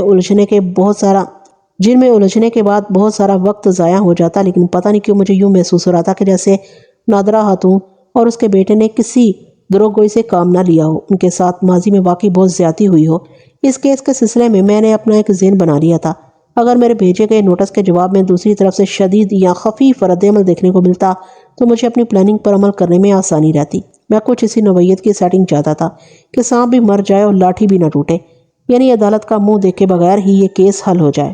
آئندہ 2 روز میں نادرہ اور طارق نے ابتدائی معلومات مجھے فراہم کر دی اور 15 روز بعد دوبارہ حاضر ہونے کا وعدہ کر کے میرے دفتر سے رخصت ہو گئے۔ میں نے نکات کی مدد سے ایک طویل نوٹس تیار کروایا۔ اس نوٹس میں بعض ایسی باتیں بھی تھی جن کا میرے پاس کوئی ثبوت نہیں تھا، لیکن وقت پڑنے پر ان کی توجیح پیش کر کے میں سچویشن کو ٹیکل کر سکتا تھا۔ در حقیقت یہ اندھیرے میں چلائے ہوئے وہ تیر تھے جن میں سے اگر ایک بھی نشانے پر جا بیٹھتا تو اس معاملے کا پاسا ہماری جانب پلٹ سکتا تھا۔ اس رجسٹرڈ نوٹس کو حوالہ ڈاک کرنے کے بعد میں جواب کا انتظار کرنے لگا۔ چند روز کے بعد ایک پستہ قامت شخص میرے چیمبر میں داخل ہوا۔ اچھے اور برے چہرے سب اللہ تعالیٰ کے بنائے ہوئے ہیں، لہٰذا اس سلسلے میں کسی برے چہرے کے حامل شخص کو مذاق یا تنقید کا نشانہ بنانا مستحسن عمل نہیں، لیکن مذکورہ شخص کو دیکھتے ہی میرے ذہن میں دور گزشتہ کے ریل کے انجن کا تصور جاگ اٹھا تھا۔ میں نے متذکرہ بالا شخص کا پیشہ ورانہ مسکراہٹ سے استقبال کیا اور بیٹھنے کے لیے اپنی میز کے سامنے بچھی کرسیوں کی طرف اشارہ کر دیا۔ اس پر نگاہ پڑتے ہی میں نے اندازہ تو لگا لیا تھا کہ وہ اس وقت خاصا برہم تھا، لیکن ظاہر ہے میں اس کی برہمی کا سبب نہیں جانتا تھا۔ وہ میری پیشکش کے جواب میں بڑے پھوڑ پن سے کرسی کھینچ کر بیٹھ گیا تو میں نے سوالیہ نظر سے اس کی طرف دیکھتے ہوئے کہا، جی میں آپ کی کیا خدمت کر سکتا ہوں؟ اس نے میرے سوال کے جواب میں اپنی جیبوں کو ٹٹولتے ہوئے پوچھا۔ مرزا امجد بیگ ایڈوکیٹ آپ ہی ہیں؟ جی میں ہی ہوں، میں نے بڑی باریک بینی سے اس کا جائزہ لیتے ہوئے جواب دیا۔ وہ برہم تو تھا ہی، اس کے علاوہ خاصا نروس بھی دکھائی دیتا تھا۔ پستہ قامت اور مائل بفربہی بدن نے اس کی برہمی میں ایک عجیب سا مذاق کا خیز تاثر پیدا کر دیا تھا۔ اپنے چہرے کے حدود سے وہ ایک ایسا شخص نظر آتا تھا جسے جلد غصہ آ جاتا اور غصے کی حالت میں سے خود پر کنٹرول نہ رہتا ہو۔ یہ تصور کرنے میں مجھے قطعاً کوئی دشواری محسوس نہ ہوئی کہ غیظ و غضب کے عالم میں وہ کتنے خطرناک انداز میں دھواں اور سیٹی ایک ساتھ دیتا ہوگا۔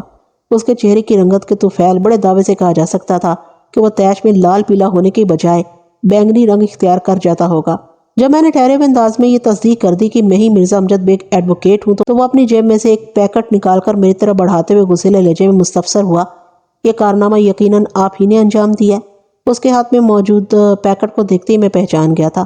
یہ بھورے رنگ کا وہی رجسٹرڈ نوٹس تھا جو چند روز قبل میں نے طارق کی تائی بہار بیگم کے نام پوسٹ کیا تھا، لیکن سب کچھ دیکھتے ہوئے بھی میں انجان بن گیا۔ کیا ہے یہ؟ میں نے اس کے ہاتھ سے وہ لفافہ لیتے ہوئے سرسری انداز میں کہا۔ آپ کو اچھی طرح معلوم ہونا چاہیے کیا ہے، وہ طنزیہ لہجے میں بولا، کیونکہ اسے آپ کے دفتر سے روانہ کیا گیا اور بھیجنے والے کا نام مرزا امجد بیگ ہے۔ مرزا امجد بیگ یعنی آپ؟ میں نے مذکورہ لبوترے براؤن لفافے کو اپنے ہاتھوں میں گھماتے پھراتے ہوئے بڑبڑانے والے انداز میں کہا۔ ہاں یہ کچھ جانا پہچانا تو لگ رہا ہے، بہرحال مسئلہ کیا ہے؟ مسئلہ؟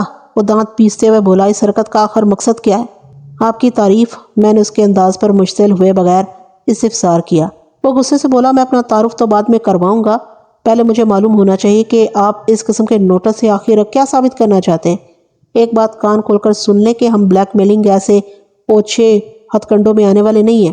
اس کی بات کرنے کا انداز ہلاک سے گرا ہوا تھا، لیکن میں نے ضبط کے بندھن کو بڑی مضبوطی سے تھامے رکھا اور ٹھہرے ہوئے لہجے میں کہا، شاید یہ نوٹس غلط ہاتھوں میں چلا گیا۔ میں نے اسے کسی بہار بیگم کے نام پوسٹ کیا تھا اور آپ یقیناً بہار بیگم نہیں ہیں۔ بہار بیگم ہرگز ایسی نہیں ہو سکتی۔ بہرحال آپ کا نام کیا ہے؟ آئی ایم سوری مسٹر، میں نے سوالیہ انداز میں جملہ ادھورا چھوڑا تو وہ بسختہ بولا، نوشاد علی۔ اوہو، میں نے گہری سانس خارج کی اور معذرت خواہانہ انداز میں کہا، آپ کو جو تکلیف ہوئی میں اس کے لیے معافی چاہتا ہوں۔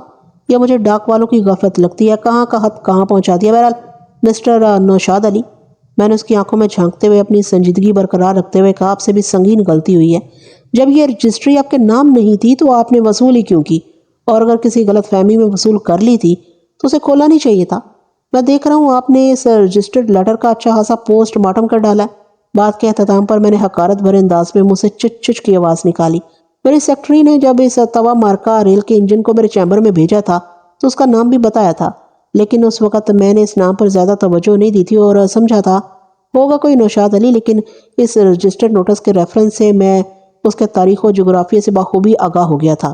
وہ نجیب اللہ مرحوم کے بچوں کا نام نہاد مامون نوشاد علی تھا۔ میری چچ چچ نے اس کی برہمی پر کچھ ایسا اثر دکھایا جیسے چلتی پر مٹی کا تیل دکھاتا ہے۔ وہ فنکار سے مشابہ لہجے میں بولا، مجھے کوئی غلط فہمی ہوئی ہے اور نہ ہی یہ نوٹس غلط ہاتھوں میں پہنچا ہے۔ اچھا، میں نے بڑی سنجیدگی سے اس کا مذاق اڑایا۔ تو بہار بیگم آپ ہی ہیں؟ وہ ایک دم ہتھے سے اکھڑ گیا۔ مسٹر بیگ، اس کی شخصیت کی روشنی میں کہا جا سکتا ہے، وہ یک لخت پٹی سے اتر گیا۔ دھمکی دینے والے انداز میں اس چھک چھک ریل کے انجن نے مجھ سے کہا، آپ مجھے جانتے نہیں ہو میں کتنا خطرناک آدمی ہوں۔ وہ تو آپ نہ بھی بتائیں تو شکل ہی سے نظر آ رہے ہیں۔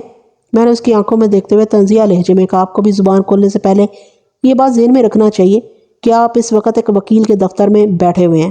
آپ کے تعارفی الفاظ ایک سنگین نتائج کی حامل دھمکی کے زمرے میں آتے ہیں۔ یہ نہ ہو کہ بعد میں آپ کسی بڑی مصیبت میں گرفتار ہو جائیں۔ میرے ان سخت اور دھمکی آمیز الفاظ نے اس کے چہرے کے تاثرات میں نمایاں تبدیلی کو ابھارا۔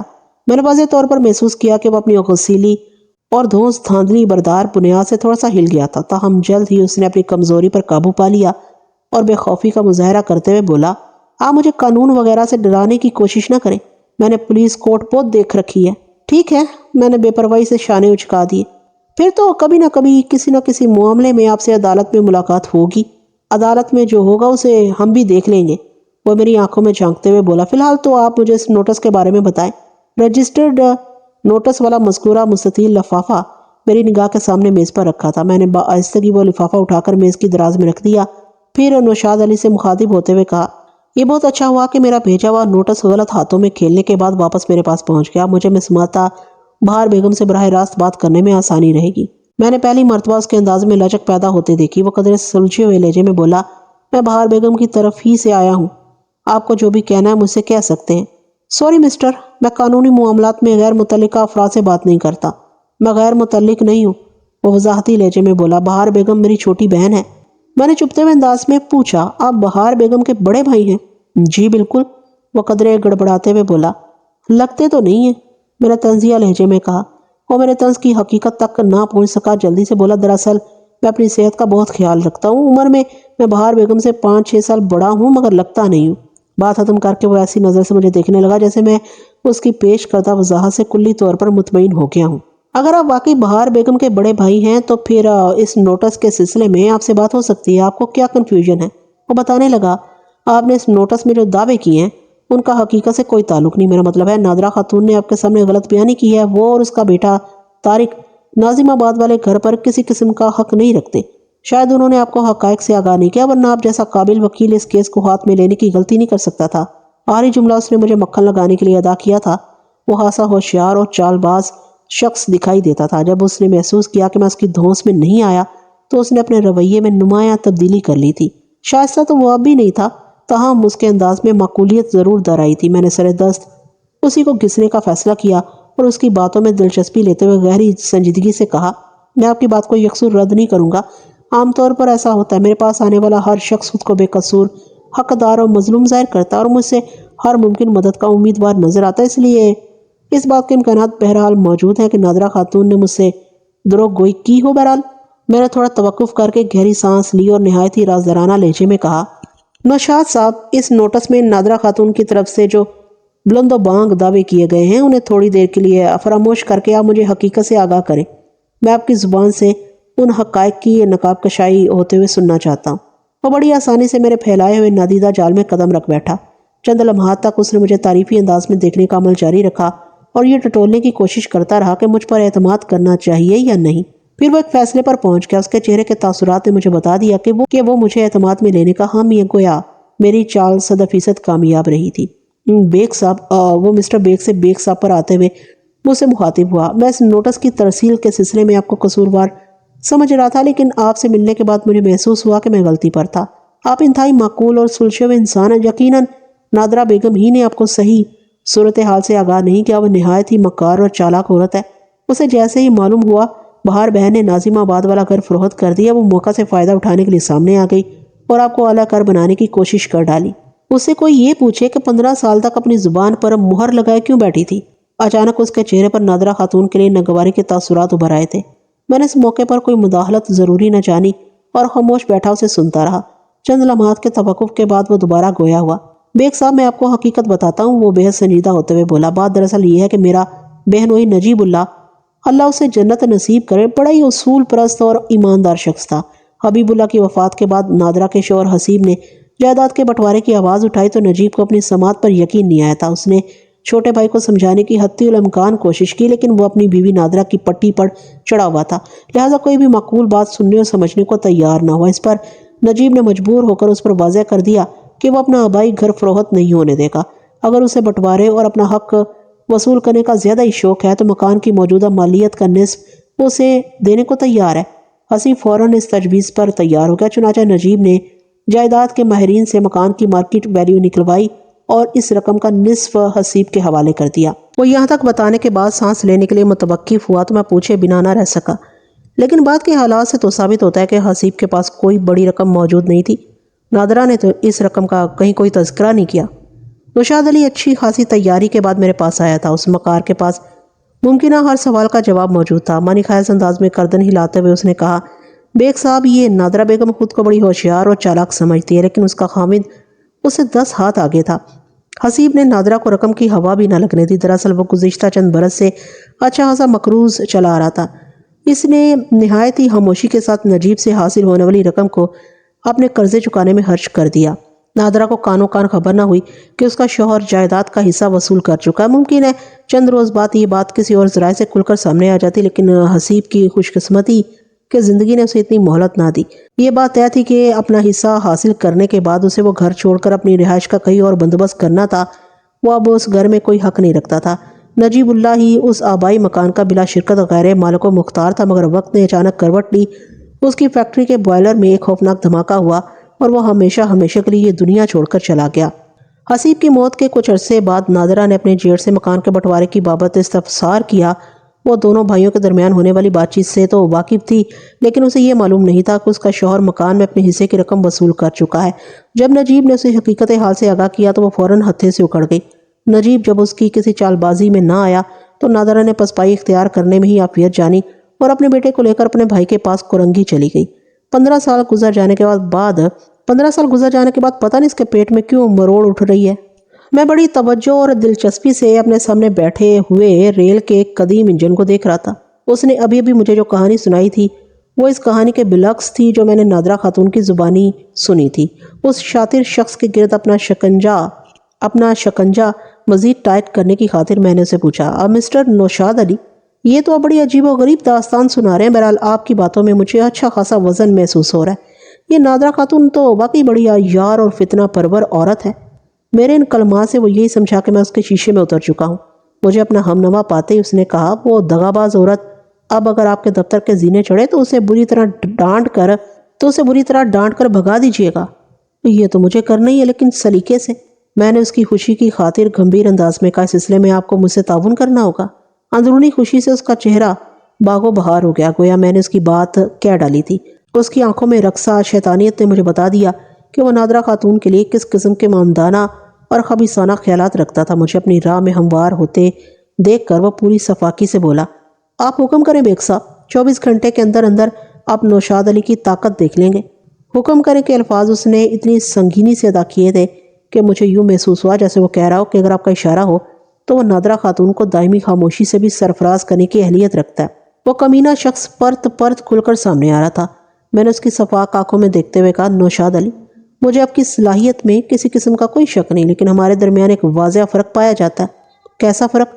اس نے آنکھیں سکوڑ کر مجھے دیکھا۔ میں نے کہا، آپ ہر کام طاقت کے بلبوتے پر کرنے کے عادی معلوم ہوتا ہے، جبکہ میں کاغذ اور قلم کی مار مارنے کا قائل ہوں۔ میرے معنی خیز انداز نے اسے الجھن میں ڈال دیا۔ وہ بے خبری میں میرے بچھائے ہوئے جال میں قدم رکھ چکا تھا اور میں ہر گزرتے لمحے کے ساتھ اس کے گرد اپنی گرفت کو مضبوط سے مضبوط تر بناتا چلا جا رہا تھا۔ اس کی الجھن کو رفع کرتے ہوئے میں نے اسے بتایا، میں نے نادرہ خاتون کے سلسلے میں آپ سے جس تعاون کی درخواست کی ہے اس کا تعلق کاغذ اور قلم سے ہے۔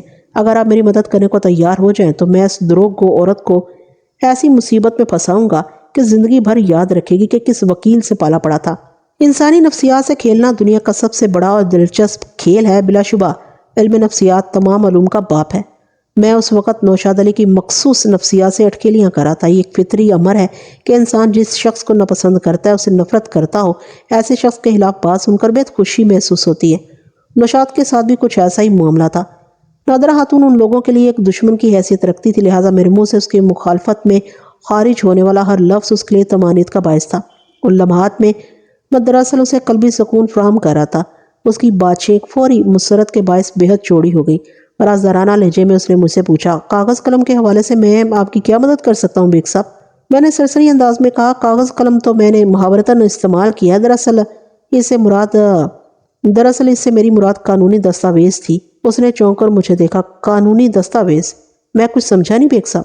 وہ پوری طرح میرے ٹرانس میں آ چکا تھا۔ میں نے سمجھانے والے انداز میں کہا، نوشاد صاحب، آپ نے بتایا ہے کہ آپ کا بہنوئی نجیب اللہ مرحوم خاصا عاقل اور بردبار شخص تھا، تو مجھے یقین ہے جب اس نے اپنے چھوٹے بھائی حسیب اللہ کو مکان کے نصف حصے کی مد میں ایک بڑی رقم ادا کی ہوگی تو اس ادائی کے سلسلے میں کوئی پکا کاغذ ضرور تیار کیا ہوگا۔ میرا مطلب ہے سٹیمپ پیپر پر باقاعدہ قانونی دستاویز جس پر دونوں مرحومین کے علاوہ 2 گواہان کے دستخط اور نام و پتہ بھی درج ہوگا۔ جی ہاں، بالکل بالکل، وہ بڑی شدت سے اس بات میں گردن ہلاتے ہوئے بولا، یہ تو بہت ضروری تھا۔ اس دستاویزی ثبوت کے بغیر حبیب اللہ کا وہ آبائی مکان نجیب اللہ کے نام منتقل نہیں ہو سکتا تھا۔ 2 بھائیوں کی وراثت کا معاملہ اٹھ کھڑا ہوتا۔ جب تک حسیب اللہ کی دستبرداری کا ٹھوس ثبوت عدالت میں پیش نہ کیا جاتا اس مکان کی رجسٹری نجیب اللہ کے نام نہیں ہو سکتی تھی۔ وہ لمحے بھر کو سانس لینے کے لیے متوقف ہوا، پھر سلسلہ کلام کو جاری رکھتے ہوئے بولا، بیگ صاحب، آپ قانون اور قانونی معاملات کو مجھ سے زیادہ جانتے ہیں۔ نجیب اللہ نے حسیب اللہ کی موت کے کچھ عرصے بعد ہی مکان کی رجسٹری اپنے نام کروا لی تھی۔ نادرہ بیگم تو کسی بھی صورت حق جتانے کی پوزیشن میں نہیں ہے۔ پتہ نہیں بیٹھے بٹھائے اس کے دماغ میں یہ کیڑا کیوں کل بلایا ہے۔ نوشاد صاحب، کیڑا کل بلایا ہے تو اس کیڑے کو شانت بھی کرنا پڑے گا۔ میں نے معنی خیز انداز میں کہا، آپ اگر مجھے اس سٹیمپ پیپر کی کاپی لا دے تو میں نادرہ خاتون کو ایسے چکر میں پھنساؤں گا کہ نانی دادی روزانہ خواب میں آئے گی، اور اگر اصل دستاویز مل جائے تو کیا کہنے۔ لیکن اس کے لیے میری ایک شرط ہوگی۔ کیسی شرط؟ اس نے سوالیہ نظر سے مجھے دیکھا۔ میں نے خالص کاروباری لہجے میں کہا، میرے لیے سب سے اہم میری فیس ہے۔ اگر میں آپ کی موافقت میں کام کروں گا تو آپ کو میری فیس بھی ادا کرنا ہوگی۔ وہ مکار اور ظالم شخص ہر حوالے سے نادرہ اور اس کے بیٹے کا برا چاہتا تھا۔ اس کے ہونٹوں پر بڑی زہریلی مسکراہٹ پھیل گئی۔ صفاقی بھرے لہجے میں اس نے کہا، مجھے منظور ہے بیگ صاحب، اگر آپ نادرہ بیگم کو چھڑی کا دودھ یاد دلا دے تو میں آپ کی فیس ادا کرنے کو تیار ہوں۔ بتائیں آپ کی فیس کتنی ہے؟ میں نے اسے اپنی فیس کی رقم کے بارے میں بتایا اور کہا، آپ آئندہ جب میرے پاس آئیں تو وہ دستاویز بھی ساتھ لیتے ہیں، اسی وقت میں فیس بھی وصول کر لوں گا۔ ٹھیک ہے، وہ حتمی لہجے میں بولا، پھر اٹھ کر کھڑا ہو گیا وہ اور مسافے کے لیے اپنا ہاتھ بڑھاتے ہوئے بولا، اب میں چلتا ہوں، انشاءاللہ بہت جلد دوبارہ ملاقات ہوگی۔ انشاءاللہ، میں نے اسے ہاتھ ملاتے ہوئے کہا۔ رخصت ہونے سے قبل اس نے دوستانہ لہجے میں کہا، بیگ صاحب، ہم صرف یہ چاہیں گے کہ نادرہ نامی وہ عیار عورت کبھی ہماری راہ میں نہ آئے۔ آپ اس پر ہاتھ ہلکا ہی رکھیے گا۔ میں آپ کو جو دستاویز یا اس کی کاپی فراہم کروں گا اسے کسی حساس شعبے میں نہ استعمال کیجیے گا۔ کسی کو مارنے سے ڈرانا زیادہ بہتر ہوتا ہے۔ آپ میرا مطلب سمجھ رہے ہیں نا؟ بالکل، آپ بے فکر ہو جائیں۔ وہ میرا شکریہ ادا کر کے رخصت ہو گیا۔ اس کے جانے کے بعد میں کافی دیر تک اسی کے بارے میں سوچتا رہا۔ وہ ریل کا قدیم انجن مجھے ذرا پسند نہیں آیا تھا۔ اسے اعتماد میں لے کر میں نے اس کی عیاریوں کی کلئی کھول دی تھی۔ اگر وہ مذکورہ دستاویز یا اس کی فوٹو کاپی لے کر میرے پاس آ جاتا تو ان لوگوں کے فراڈ ہونے پر مہر ثبوت ثبت ہو جاتی۔ اب تک جو حالات و واقعات مجھ تک پہنچے تھے ان کی روشنی میں مجھے نادرہ خاتون مظلوم اور بہار بیگم ظالم نظر آ رہی تھی۔ میرا اندازہ یہی تھا کہ نجیب اللہ اور حسیب اللہ کے درمیان اس نوعیت کی کوئی دستاویز تیار نہیں ہوئی تھی۔ نجیب اللہ نے اپنی بھاوج کو آبائی مکان سے بے دخل کرنے کے بعد یقیناً ایسی کوئی دستاویز بیک ڈیٹ میں تیار کروائی ہوگی تاکہ وہ مکان اپنے نام کروانے میں کسی قسم کی دشواری کا سامنا نہ کرنا پڑے۔ حسیب اللہ کی موت کے بعد یہ کام نسبتاً آسان ہو گیا ہوگا۔ بڑے افسوس کے ساتھ میں یہ تسلیم کرنے کو تیار ہوں کہ ہمارے یہاں اس قسم کی اپنی مرضی کی دستاویزات تیار کروا لی جاتی ہیں۔ اگر انسان پیسہ خرچ کرنے کی استطاعت رکھتا ہو تو کام کرنے والوں کی کمی نہیں۔ اس شعبے کے ماہرین تو ایسا کام کر دکھاتے ہیں کہ اگر ان کی تیار کردہ دستاویز کے ساتھ اصل دستاویز کو رکھ کر دیکھا جائے تو ان کی پروڈکٹ کے مقابلے میں اصل جعلی نظر آنے لگتی ہے۔ ازی علاوہ اگر نوشاد علی مذکورہ دستاویز یا اس کی کاپی مجھے فراہم کر دیتا تو اس کی پوزیشن اور بھی مشکوک ہو جاتی، کیونکہ یہ ممکن نہیں تھا۔ ایک لمحے کے لیے ہم فرض کر لیتے کہ اگرچہ یہ نظر نہیں آتا کہ حسیب اللہ کی حادثاتی موت سے قبل دونوں بھائیوں کے درمیان واقعی اگر ایسی کوئی قانونی دستاویز تیار ہوئی تھی تو اسے ان کے نازم آباد والے گھر کی فائل میں موجود ہونا چاہیے، کیونکہ وہ اسی مکان سے متعلق تھی۔ ایک بھائی دوسرے بھائی سے اپنا حصہ لے کر حق وراثت سے دستبردار ہوا تھا۔ یہ ثبوت اس وقت کام آیا ہوگا جب نجیب اللہ نے آبائی مکان کو اپنے نام کروایا ہوگا۔ جب تک مذکورہ مکان نجیب اللہ کے قبضے اور ملکیت میں رہا یا اس کی موت کے بعد بہار بیگم کے پاس رہا، مکان کے کاغذات کی فائل بھی اسی کے پاس رہی ہوگی۔ اب چونکہ وہ اس مکان کو کسی دوسری پارٹی کے ہاتھ فروخت کر کے ناظم آباد سے گلشن اقبال شفٹ ہو چکی تھی، لہٰذا مکان کی فائل اس کی دسترس سے نکل کر اس کے نئے مالکان کے قبضے میں پہنچ گئی ہوگی۔ اگر دونوں بھائیوں کے درمیان ہونے والا وہ معاہدہ ابھی تک زندہ تھا تو اسے مذکورہ فائل کے اندر موجود ہونا چاہیے تھا، اور اس صورت میں نوشاد علی وہ دستاویز مجھے ہرگز فراہم نہیں کر سکتا تھا۔ یہ ساری تفصیل ایک مفروضے پر منتج تھی، اور وہ یہ کہ اگر بالفرض دونوں بھائیوں کے بیچ واقعی کوئی ایسی قانونی دستاویز تیار ہوئی تھی تو مجھے یقین تھا ایسا کچھ نہیں ہوا ہوگا۔ نادرہ خاتون اور طارق مجھ سے ملنے آئے تو میں نے انہیں نوٹس کی ترسیل اور نوشاد علی سے ہونے والی ملاقات کے بارے میں مختصراً بتایا، تاہم اس میں سے چند ایک باتیں میں نے دانستہ حذف کر دی تھی۔ ان کے ذکر کی ابھی ضرورت نہیں تھی، مثلاً یہی کہ میں نے اس کے سامنے نادرہ اور طارق کو برا بھلا کہا تھا اور اس سے فیس لے کر ان کے خلاف کام کرنے کا وعدہ کیا تھا۔ یہ مصلحت کا تقاضا تھا۔ پوری بات سننے کے بعد نادرہ خاتون نے کہا، وہ مکار شخص جھوٹ بولتا ہے۔ حسیب اللہ کی دنیا مجھ سے اور طارق سے شروع ہو کر ہم ہی پر ختم ہو جاتی تھی۔ مکان کے بٹوارے کے سلسلے میں اگر اس نے کوئی تحریری معاہدہ کر کے نجیب اللہ سے رقم وصول کی ہوتی تو سب سے پہلے وہ مجھے بتاتا، اور یہ قرضے والی بات بھی بالکل بکواس ہے۔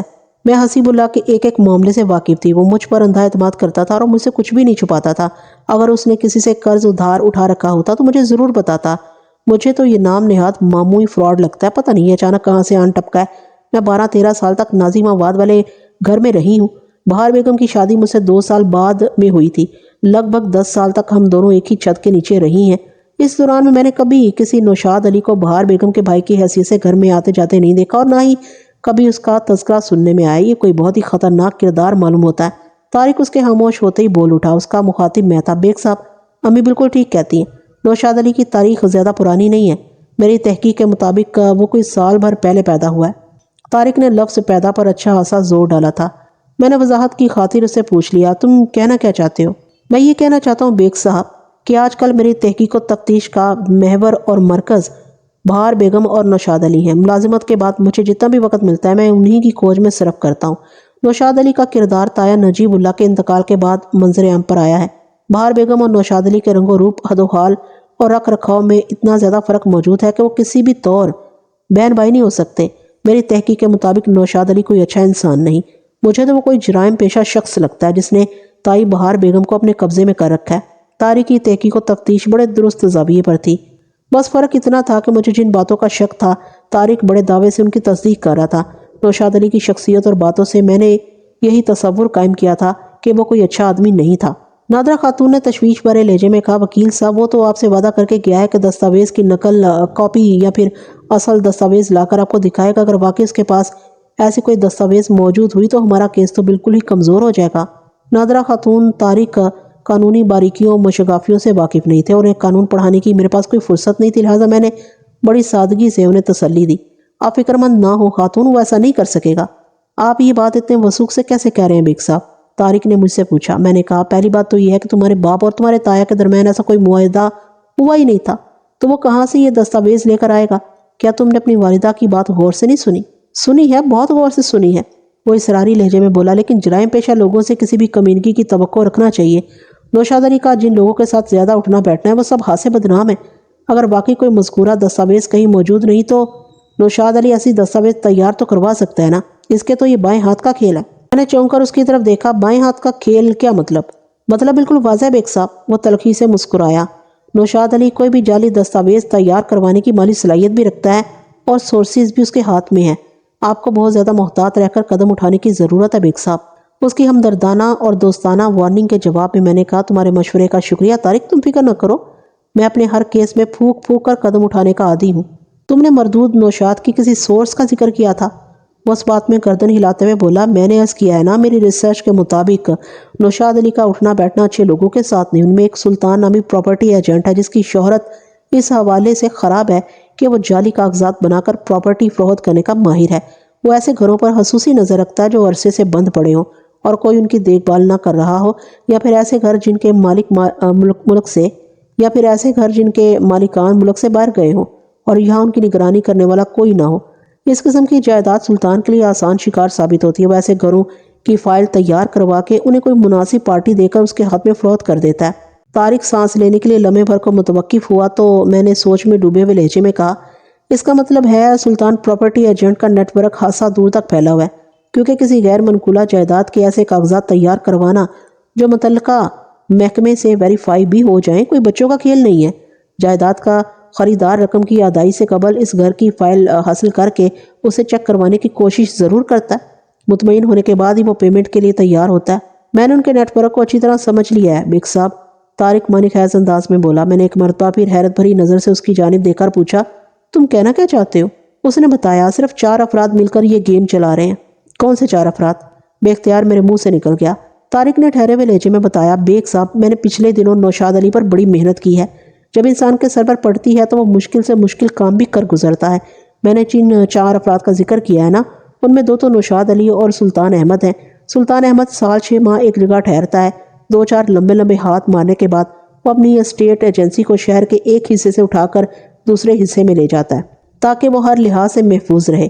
اس نے اسٹیٹ کے کاروبار میں اپنے ساتھ ایک چھیل چھبیلی عورت بھی رکھی ہوئی ہے جسے وہ اپنی سیکرٹری ظاہر کرتا ہے۔ نازیہ نامی وہ عورت گاہکوں کو پھنسانے اور رجھانے کے فرائض انجام دیتی ہے۔ میں نے اچھی طرح معلوم کر لیا ہے کہ نازیہ سلطان کی سیکرٹری نہیں بلکہ بزنس پارٹنر ہے۔ یہ احتیاط اس لیے بھی برتی جا رہی ہے کہ اگر کبھی ان پر برا وقت آن پڑے تو دونوں ایک ساتھ مصیبت کے منہ میں نہ جا گریں، ایک پھنسے تو دوسرا اسے اس مصیبت سے نکالنے کے لیے آزاد ہو۔ نادرہ خاتون ہکا بکا بیٹھی اپنے بیٹے طارق کو دیکھ رہی تھی۔ طارق کی فراہم کردہ معلومات پر میں بھی حیرت زدہ تھا۔ اس نے بہت کم دنوں میں نوشاد علی اس کے حواریوں کے بارے میں بیش بہا اور حیرت انگیز حقائق جمع کر لیے تھے۔ میں اس کے ٹیلنٹ کو مان گیا اور تعریفی لہجے میں کہا، طارق لگتا ہے تم نے ان لوگوں پر پی ایچ ڈی کر رکھا ہے۔ کرنا پڑتا ہے بیگ صاحب، وہ فخری انداز میں سینہ پھلاتے ہوئے بولا۔ میں نے پوچھا، تم نے جن 4 افراد کا ذکر کیا ان میں سے 3 تو یہ ہو گئے، چوتھا کون ہے؟ اس نے الجھن زدہ انداز میں مجھے دیکھا اور بولا، میں نے تو ابھی آپ کو صرف 2 افراد کا انٹروڈکشن دیا بیگ صاحب، نوشاد علی اور سلطان احمد۔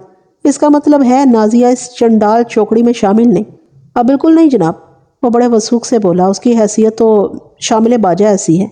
اوہ، باقی 2 افراد کون ہیں؟ وہ گمبھیر انداز میں بتانے لگا، ان 2 میں سے ایک شخص کا تعلق آپ کے پیشے سے ہے بیگ صاحب، وہ بھی عدالت میں آپ کی طرح کالا کوٹ پہن کر گھوم رہا ہوتا ہے۔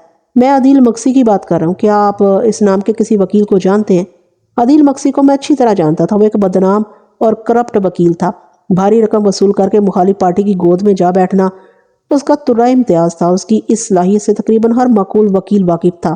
میں نے طارق کے سوال کے جواب میں سر کو اسباتی جنبش دی اور کہا، ہاں میں عدیل مکسی سے واقف ہوں اور اس کے کارناموں سے بھی۔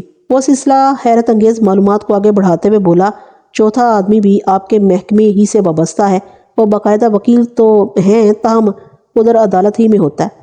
میں جان نہیں سکا وہ وہاں کس حیثیت سے کام کرتا ہے، البتہ میں نے یہ معلوم کر لیا ہے کہ آف دی ریکارڈ وہ جعلی دستاویزات تیار کرنے کا ماہر ہے۔ نام کیا اس کا؟ میں نے تشویش بھرے انداز میں دریافت کیا۔ صفدر علی، طارق نے بتایا۔ نوشاد علی، سلطان احمد، عدیل مکسی اور صفدر علی سے برابر ملتا رہتا ہے، اس لیے میں نے یہ خدشہ ظاہر کیا کہ کہیں وہ جعلی دستاویز تیار کرا کے ہمارے لیے کوئی مشکل نہ کھڑی کر دے۔ میں صفدر علی اس کے کالے کرتوتوں سے بھی پوری طرح آگاہ تھا۔ میں نے سوچا یہ اچھا موقع ہے اسے بھی رگڑنے کا۔ اگر نوشاد علی صفدر علی سے کوئی جعلی دستاویز بنوا کر میرے پاس لاتا تو میں اس موقع سے فائدہ اٹھا کر کوئی دلچسپ کھیل کھیل سکتا تھا۔ ان لمحات میں میرا ذہن بڑی تیز رفتاری سے ایک منصوبے کو ترتیب دینے میں مصروف تھا۔ میں نے باری باری ان ماں بیٹے کی طرف دیکھا، پھر تسلی امیز لہجے میں کہا، بالکل بے فکر ہو جائیں، میں ان شیطانوں کا گیم سمجھ گیا ہوں، ان جیسے لوگوں سے نپٹنا مجھے آتا ہے۔ آپ فی الحال کیا کرنے کا ارادہ رکھتے ہیں؟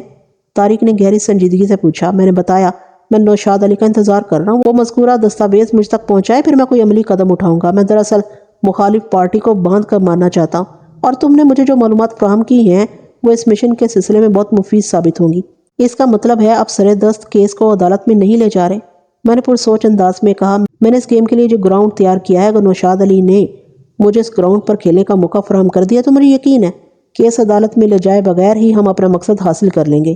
نادرہ خاتون نے اطمینان بھری سانس خارج کی اور طارق کی طرف دیکھتے ہوئے بولی، بیٹا، وکیل صاحب بالکل ٹھیک کہہ رہے ہیں، ہمیں تو اپنا حق حاصل کرنے سے غرض ہے۔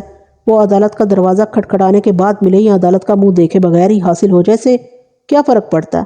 طارق نے اس بات میں گردن ہلانے پر اکتفا کیا۔ نوشاد علی المحسوس بقدیم ریلوے انجن ایک مرتبہ پھر میرے چیمبر میں موجود تھا، اور اس بار وہ اکیلا نہیں آیا تھا بلکہ اپنے ساتھ ایک کنٹراسٹ کو بھی لے آیا تھا۔ وہ دونوں اندھیرا اجالا کی عملی تفسیر بیان کر رہے تھے، یوں لگتا تھا رات اور دن ایک ساتھ میرے چیمبر میں جلوہ افروز ہوں۔ میں نے حسب معمول پیشہ ورانہ مسکراہٹ سے ان کا استقبال کیا اور بیٹھنے کے لیے اپنی میز کے سامنے بچھی آرام دہ کرسیوں کی جانب اشارہ کر دیا۔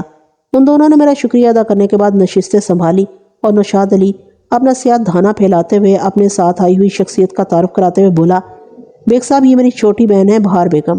میرے ذہن میں ایک جملے نے بے سختہ وجود پایا۔ لگتی تو بالکل بھی نہیں، مگر میں نے اس جملے کو ذہن سے نکل کر زبان تک نہیں آنے دیا اور زیر لب مسکراتے ہوئے بہار بیگم کی طرف دیکھ کر کہا، آپ سے مل کر بہت خوشی ہوئی۔ بہار بیگم نے میری بناوٹی مسکراہٹ کا دل کھول کر جواب دیا۔ وہ بڑے دلاویز انداز میں مسکرائی اور میری آنکھوں میں دیکھتے ہوئے بولی، بھائی صاحب نے آپ کی اتنی تعریف کی ہے کہ آپ سے ملنے کا اشتیاق پیدا ہو گیا، اور دیکھ لیں اس وقت آپ کے سامنے بیٹھی ہوں۔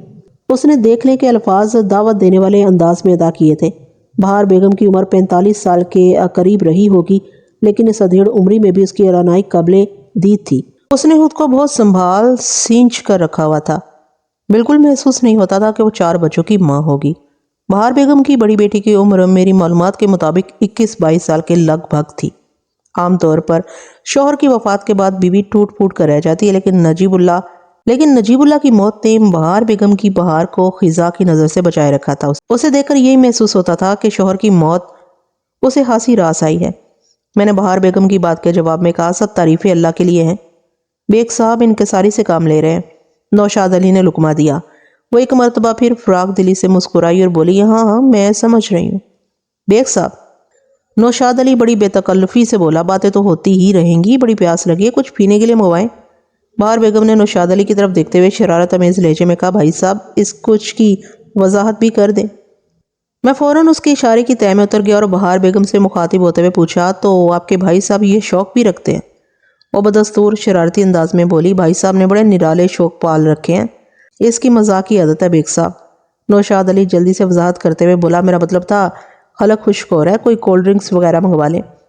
نوشاد علی نے پچھلی ملاقات میں ایسی بے تکلفی کا مظاہرہ نہیں کیا تھا، لیکن نام نہاد بہن کے سامنے کچھ زیادہ ہی سمارٹ بننے کی کوشش کر رہا تھا۔ اس کا یہ انداز مجھے ایک آنکھ نہیں بھایا تھا، بلکہ ایک دم زہر لگاتا تھا۔ میں نے اپنے محسوسات کو خود تک محدود رکھا اور انٹرکام پر سافٹ ڈرنکس کے لیے آرڈر دے دیا۔ میں اس سے زیادہ ہلا کا مظاہرہ اور کیا کر سکتا تھا؟ نوشاد علی نے اپنا بریف کیس کھولا اور اس میں سے ایک اسٹیمپ پیپر نکال کر میری طرف بڑھاتے ہوئے بولا، بیگ صاحب آپ بھی کیا یاد کریں گے، میں نے دونوں بھائیوں کے درمیان ہونے والے جس قانونی معاہدے کا ذکر کیا تھا نا، یہ وہی ہے، فوٹو کاپی کیا، آپ اصل ہی رکھ لیں۔ بہن بہار بیگم نے برسوں سے اسے اپنے پاس محفوظ رکھا ہوا ہے۔ بہار بیگم نے کہا، داشتہ ادھیکار کے مستحق یہ احتیاط کام آ گئی، مجھے نہیں معلوم تھا کبھی اس کی ایسی سنگین ضرورت بھی پیش آئے گی۔ بہرحال ایک شے رکھی ہوئی تھی، اب کام آ رہی ہے۔ میں بہار بیگم اور حسام بھائی سے توجہ ہٹا کر اس قانونی دستاویز کا معائنہ کرنے لگا جو نوشاد علی نے مجھے فراہم کی تھی۔ اس دستاویز کی فراہمی نے ان دونوں کا فراڈ ہونا ثابت کر دیا۔ اس سلسلے میں مجھے جو 1-2% شک تھا وہ بھی جاتا رہا۔ یہ وہ دستاویز تو نہیں تھی لیکن جو کبھی مرحوم نجیب اللہ نے اپنے مرحوم بھائی حسیب اللہ کا حصہ ہضم کرنے کے لیے کسی جعل ساز سے تیار کروائی ہوگی، کیونکہ مذکورہ دستاویز کو تو اصولی طور پر اس مکان کی متعلقہ فائل میں ہونا چاہیے۔ تاہم نوشاد علی کی فراہم کردہ یہ دستاویز تیار کرتے وقت جعل ساز نے اس بات کا خیال رکھا تھا کہ سٹیمپ پیپر نسبتاً پرانا استعمال کیا جائے۔ اس سٹیمپ پیپر کی حالت دیکھ کر کہا جا سکتا تھا کہ وہ خاصا پرانا ہے، لیکن وہ بہرحال 15-16 سال پرانا ہرگز نہیں تھا۔ میں نے مذکورہ سٹیمپ پیپر سے نگاہ اٹھا کر ان کی طرف دیکھا تو وہ دونوں بڑی امید بھری نظروں سے مجھے دیکھنے لگے۔ نوشاد علی نے اضطراری لہجے میں مجھ سے دریافت کیا، بیگ صاحب آپ کو یقین آ گیا نا؟ میں نے کوئی غلط بیانی نہیں کی تھی۔ یقین تو مجھے آپ کی بات سنتے ہی آ گیا تھا۔ میں نے اسے خوش فہمی اور غلط فہمی کے درمیان لٹکائے رکھا اور کہا، یہ تو میں نے نادرہ بیگم کو سبق سکھانے کے لیے منگوایا ہے۔ اس موقع پر بہار بیگم سلور سکرین کی سپر ہٹ ملکہ جذبات بہار بن گئی۔ اس نے ترہم آمیز لہجے میں کہا، بیگ صاحب سچی بات تو یہ ہے کہ میں نادرہ کی دشمن نہیں ہوں، آخر کو وہ میری دیورانی ہے، لیکن اس ہمدردی اور خیال کے باوجود بھی اسے ایسی حرکت کی اجازت نہیں دے سکتی جیسی اس نے کی ہے۔ میں اس کا برا نہیں چاہتی ہوں، اسے نقصان پہنچا کر مجھے کوئی خوشی نہیں ہوگی۔ سانپ کو مارنے سے بہتر ہوتا ہے اس کا زہر نکال دیا جائے۔ آپ کچھ ایسا بندوبست کر دے کہ آئندہ وہ کبھی ایسی ہوشی حرکت کی جرات نہ کر سکے۔ آپ میرا مطلب سمجھ رہے ہیں نا بیگ صاحب؟ بڑی اچھی طرح سمجھ رہا ہوں، میں نے گمبھیر لہجے میں جواب دیا۔ آپ اس سلسلے میں بالکل بے فکر ہو جائیں، میں نادرہ کا ایسا انتظام کروں گا کہ وہ آئندہ کے لیے آپ کے خلاف سوچنے کا تصور بھی نہیں کرے گی۔ وہ معنی خیز انداز میں دھیرے دھیرے سر کو اس باتی جنبش دینے لگی، پھر خاصے ہمدردانہ لہجے میں بولی، میں نہیں جانتی ان لوگوں کے آج کل مالی حالات کیسے ہیں، یہ بھی ہو سکتا ہے معاشی افریت نے اس کی مت مار دی ہو اور اس نے سوچا ہو کہ اپنے مالی حالات درست کرنے کے لیے یہ مکان والا کارڈ کھیل کر دیکھ لیں۔ بیگ صاحب آپ کو اگر محسوس ہو کہ نادرہ کی حالت پتلی ہے تو میں سامنے آئے بغیر اس کی تھوڑی بہت مدد کرنے کو بھی تیار ہوں۔ 10-20 ہزار سے مجھے کوئی فرق نہیں پڑے گا، اتنی تو میں زکوٰۃ نکال دیتی ہوں، وہ چاہے کتنی بھی دشمن بن رہی ہو۔ لیکن میں تو یہ سوچتی ہوں کہ آخر کو وہ نجیب کی بھاوج اور بھتیجا ہیں۔ میں نے اس کی جذباتی اداکاری کے جواب میں گہری سنجیدگی سے کہا، بالکل بے فکر ہو جائیں، میں اس پہلو کو بھی چیک کر لوں گا۔ نوشاد علی نے اپنی دکھاوے کی بہن سے کہا، بہار بیگم ایسے زبانی کلامی کام نہیں چلے گا، ابھی تک تم نے بیگ صاحب کی فیس تو ادا کی نہیں اور ان سے بڑے بڑے وعدے لے رہی ہو۔ اوہو، وہ ایک گہری سانس خارج کرتے ہوئے اپنے پیور لیدر ہینڈ بیگ کے ساتھ مصروف ہو گئی۔ یوں محسوس ہوتا تھا کہ وہ بیگ کو بیگ کی قوت سے فتح کرنے نکلی ہو۔ اسی وقت آفس بوائے ہمارے لیے 3 سافٹ ڈرنکس لے کر آ گیا۔ اس نے کولڈ ڈرنکس کو سلیقے سے ہمارے سامنے سجایا اور خاموشی سے باہر چلا گیا۔ بہار بیگم نے اپنے پرس میں سے چیک بک برآمد کی اور مجھ سے پوچھا، چیک چلے گا؟ میں نے فی الودیع کہا، اگر بلینک ہو تو ضرور چلے گا، اب ایسی بھی نہیں ہو رہی۔ اس نے گھور کر بڑی لگاوٹ سے مجھے دیکھا۔ میں نے وضاحت کرتے ہوئے کہا، سوری، میں چیک وصول نہیں کرتا، اپنی فیس کیش کی صورت میں لیتا ہوں یا پھر پے آرڈر بھی قابل قبول ہوتا ہے۔ کوئی بات نہیں، میں آپ کو کیش دے دیتی ہوں۔ وہ جلدی سے چیک بک کو پرس میں ڈالتے ہوئے بولی، آپ کو ہمارے چیک پر بھروسہ نہیں، لیکن ہمیں آپ کی صلاحیت پر پورا اعتماد ہے۔ بات بے اعتمادی کی نہیں میڈم، بس میں نے اپنا ایک اصول بنا رکھا ہے۔ بہت اچھی بات ہے، شاید وہ میرے پاس آنے سے پہلے بینک سے ہو کر آئی تھی۔ اس کے پرس میں سب سے بڑے والے نوٹوں کی پوری گڈی موجود تھی، جس میں سے رقم گن کر اس نے میرے حوالے کی تھی اور باقی گڈی کو واپس پرس میں رکھ لیا تھا۔ ایک بات میں نے خاص طور پر محسوس کی کہ وہ دولت کی نمائش سے مجھے مرعوب کرنے کی کوشش کر رہی تھی۔ اس کی خواہش کی خاطر، چاہے دکھانے کے لیے صحیح، میں مرعوب ہو گیا اور حیرت بھرے لہجے میں کہا، میڈم آپ اتنی تگڑی رقم پرس میں لیے گھوم رہی ہیں، اس سے یہی ظاہر ہوتا ہے کہ آپ کا بینک بیلنس خاصا صحت مند ہوگا۔ وہ ایک ادا سے گردن اکڑاتے ہوئے نخوت سے بولی، آپ کی دعا سے اللہ کا بڑا فضل ہے۔ میں نے اپنی فیس کی رقم گن کر تسلی کی، پھر اس سلسلے میں بہار بیگم کو ایک رسید بنا کر دے دی۔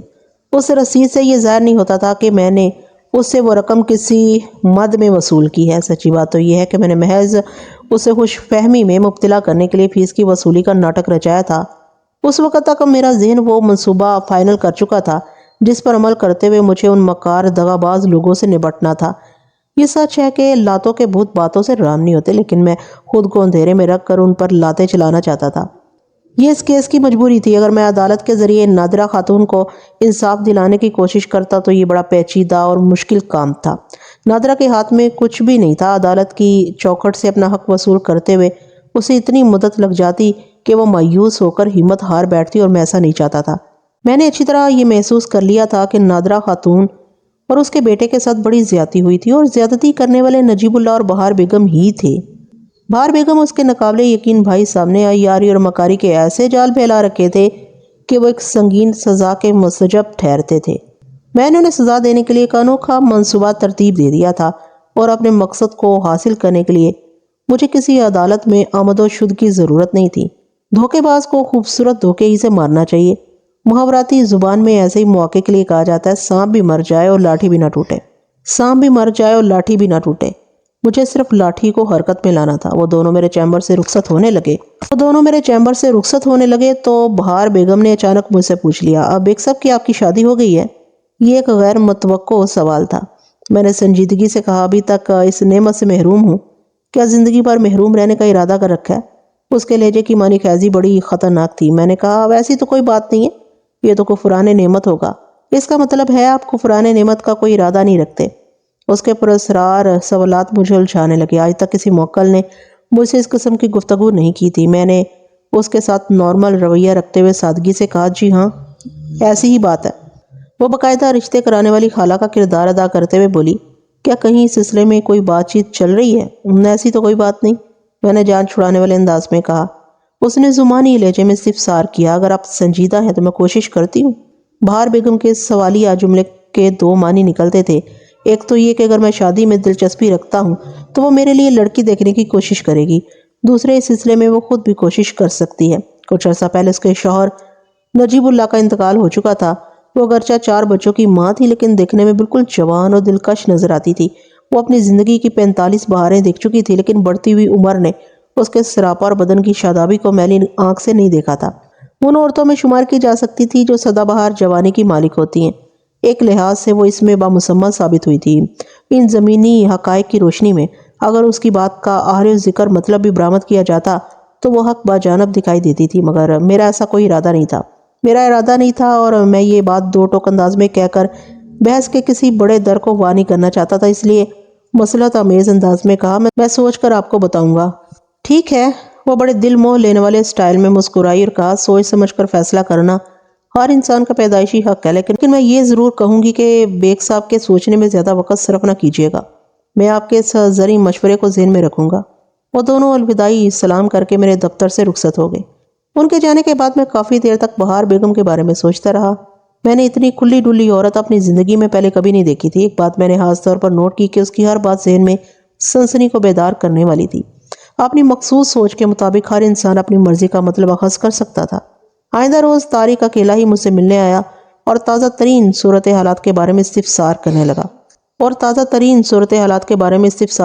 میں نے اسے بتایا کہ وہ تسلی رکھے اور اطمینان سے بیٹھ جائے۔ میں نے بساط کو اپنے سامنے بچھا لیا ہے اور اس بساط پر اپنی مرضی اور پوزیشن کے مہرے بھی سجا لی ہیں۔ چال چلنے میں ابھی کچھ ہی دیر باقی ہے۔ انشاءاللہ بہت جلد میں اسے ایک بڑی خوشخبری سناؤں گا۔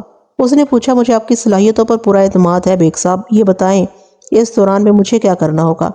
ہاتھ پر ہاتھ رکھے میں حالی تو نہیں بیٹھ سکتا نا؟ تم ٹھیک کہتے ہو طارق، میں نے تائیدی انداز میں کہا۔ جن لوگوں کو کام کرنے کی عادت ہو جاتی ہے وہ فارغ نہیں بیٹھ سکتے، تمہارا بھی کچھ ایسا ہی معاملہ ہے۔ پچھلے 1 ماہ میں تم نے خاصی دوڑ دھوپ کی ہے، یہ تمہاری محنت اور کوششوں کا ثمر ہے کہ میں تمہارے دشمنوں سے نپٹنے کے لیے ایک کامیاب لائے عمل ترتیب دینے میں کامیاب ہو گیا ہوں۔ اب تمہیں چند روز تک آرام کرنا ہوگا، اپنے فیکٹری والے فرائض پر توجہ مرکوز رکھو۔ بہار بیگم اینڈ کمپنی کے پیچھے بھاگنے کی ضرورت نہیں، ان لوگوں کو میں بڑی چابک دستی سے ہینڈل کر لوں گا، بہت جلد وہ میری چال میں آ جائیں گے۔ جیسے ہی مجھے تمہاری اور نادرہ کی ضرورت محسوس ہوئی میں تمہیں کال کر کے اس بارے میں بتا دوں گا۔ میں نے اسے یقین کی دولت سے بھر کر اپنے دفتر سے رخصت کر دیا۔ میں نے بہار بیگم اور اس کے نیگیٹو نام نہاد بھائی صاحب نوشاد علی کو شکار کرنے کے لیے جو حکمت عملی ترتیب دی تھی اس میں سرفراز شاہ کو ایک اہم کردار ادا کرنا تھا۔ سرفراز شاہ ایک سب انسپیکٹر تھا، اس کا تعلق اسی تھانے سے تھا جس کی حدود میں بہار بیگم اور نوشاد علی کی رہائش تھی۔ میں سرفراز کو ایک طویل عرصے سے جانتا تھا اور ہمارے درمیان بڑے خوشگوار تعلقات تھے، دوسروں کے ساتھ وہ جو بھی کرتا ہو، لیکن آج تک میرے ساتھ وہ بڑا صاف رہا تھا۔ مجھے امید تھی وہ میرے لکھے ہوئے اسکرپٹ پر کام کرنے کے لیے تیار ہو جائے گا۔ اس قسم کا کردار اس کے بائیں ہاتھ کا کھیل تھا۔ سرفراز بنیادی طور پر ایک پیدا گیر پولیس والا تھا اور مذکورہ کردار اس کے مزاج سے لگا کھاتا تھا۔ اس دوران میں نے پراپرٹی ایجنٹ سلطان احمد صفدر علی پر بھی خاصا کام کر لیا تھا اور طارق کی فراہم کردہ معلومات کو 100% درست پایا تھا۔ عدیل مکسی کو میں پہلے ہی اچھی طرح جانتا تھا۔ جب میں نے اپنے خفیہ ذرائع سے صفدر علی کی ٹو لگائی تو یہ معلوم کرنے میں کامیاب ہو گیا کہ پچھلے دنوں نوشاد علی عدیل مکسی کی معیت میں کسی خاص کام کی غرض سے اسے ملنے آیا تھا۔ پھر وہ خاص کام بھی میری عقابی تحقیقاتی نگاہ سے اوجھل نہ رہ سکا۔ میں یہ معلوم کرنے میں کامیاب رہا کہ نوشاد علی نے مجھے جو دستاویز فراہم کی تھی وہ حال ہی میں صفدر علی نے تیار کی تھی۔ کوئی بھی عملی قدم اٹھانے کے لیے میدان تیار ہو چکا تھا۔ میں نے تنقیدی نظر سے ایک مرتبہ پھر اپنے تصور میں بچھی بساط کا جائزہ لیا اور سب انسپیکٹر سرفراز سے رابطے کے لیے اس کا فون نمبر ڈائل کرنے لگا۔ یہ اس پلاننگ کا سب سے اہم موڑ تھا۔ تیسری گھنٹی پر دوسری طرف سے ریسیور اٹھا لیا گیا۔ پھر سرفراز شاہ کی شناسہ آواز میری سماعت سے ٹکرائی۔ میں نے ماؤتھ پیس میں کہا، ہیلو شاہ جی، کیا حال چال ہے؟ اوہ بیگ صاحب، وہ میری آواز پہچانتے ہی بے تکلفی سے بولا، چال تو ٹھیک ہی ہے لیکن حال کچھ زیادہ اچھا نہیں۔ کیا اس شہر کے تمام مجرم ہڑتال پر چلے گئے ہیں؟ میں نے تیکھے لہجے میں کہا، جو آپ کا حال متاثر ہو رہا ہے۔ نہیں، ایسی تو کوئی بات نہیں، وہ ہلکا کہکہا لگاتے ہوئے بولا، آپ سے دوستی ہے اس لیے کچھ چھپاتا نہیں ہوں۔ حالانکہ کسی کو یقین نہیں آتا کہ ایک وکیل اور پولیس والے کے بیچ ایسی گہری دوستی بھی ہو سکتی ہے۔ یہ اچھا ہی ہے کہ کسی کو یقین نہ آئے، میں نے سنجیدہ لہجے میں کہا، اسی طرح ہماری دوستی بدخواہوں کی نظر سے بچی رہے گی۔ میں نے لمحے بھر کو توقف کیا، پھر اضافہ کرتے ہوئے کہا، آپ اپنے حال کے بارے میں کچھ بتانے والے تھے؟ اوہ ہاں، وہ ایک گہری سانس خارج کرتے ہوئے بولا، میں جال تو ہر وقت ڈالے رکھتا ہوں لیکن آج کل جال میں کچرا اور چھوٹی مچھلیاں ہی لگ رہی ہیں۔ کسی صحت مند مچھلی کے انتظار میں بیٹھا ہوں۔ سمجھ لیں آپ کا انتظار ختم ہو گیا، میں نے خوشخبری سنانے والے انداز میں کہا۔ ایک چھوڑ چار بڑی مچھلیاں آپ کی کارروائی کے لیے تیار ہیں، خوب ہٹی کٹی اور پلی پلائی۔ ہاں، تو آپ مجھے کوئی ٹپ دے رہے ہیں؟ ارے یار، آپ ایسے چھوٹے الفاظ تو استعمال نہ کریں شاہ جی، میں نے بے تکلفی سے کہا۔ ٹپ تو ویٹر وغیرہ کو دی جاتی ہے، آپ تو ہمارے دوست ہیں۔ میں آپ کو پیدا کی راہ دکھا رہا ہوں۔ مشکل وقت میں ایک دوست دوسرے دوست کے کام نہ آئے تو ایسی دوستی کا فائدہ کیا؟ جی ارشاد بیگ صاحب، وہ جلدی سے بولا، میں پوری توجہ سے آپ کی بات سن رہا ہوں، بتائیں آپ میرے فائدے کی کون سی راہ سجا رہے ہیں؟ آئندہ چند منٹ میں نے سب انسپیکٹر سرفراز شاہ کو پراپرٹی ایجنٹ سلطان احمد، اس کی پارٹنر سیکریٹری نازیہ، عدیل مکسی، صفدر علی، نوشاد علی وغیرہ کے بارے میں تفصیلاً بتایا۔ ان کے فراڈ گیم کی وضاحت کرتے ہوئے میں نے سرفراز شاہ کو یہ بھی باور کرایا کہ کس طرح نوشاد علی نے بہار بیگم کے ساتھ مل کر نادرہ خاتون اور طارق کے ساتھ ناانصافی کا سلوک کیا ہے۔ میں نے اسے نوشاد علی، بہار بیگم، نادرہ خاتون کی ہسٹری سے بھی آگاہ کر دیا۔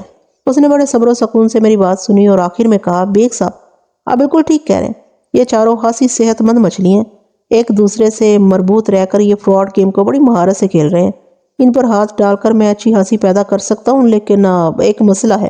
کیا مسئلہ ہے؟ میں نے پوچھا۔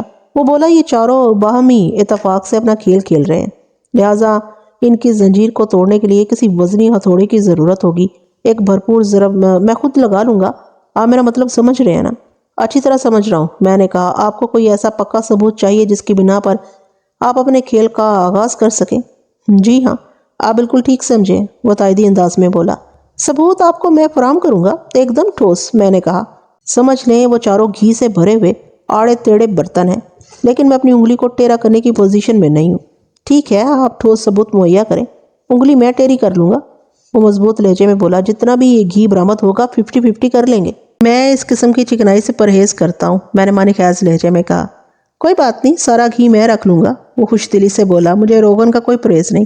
اب ایسی بھی نہیں ہو رہی شاہ صاحب، میں نے گمبھیر انداز میں کہا۔ میں نے اس کیس میں آپ کی خدمات ایک خاص مقصد کے تحت حاصل کی ہیں۔ تو بتائیں بیگ صاحب، آپ کیا چاہتے ہیں؟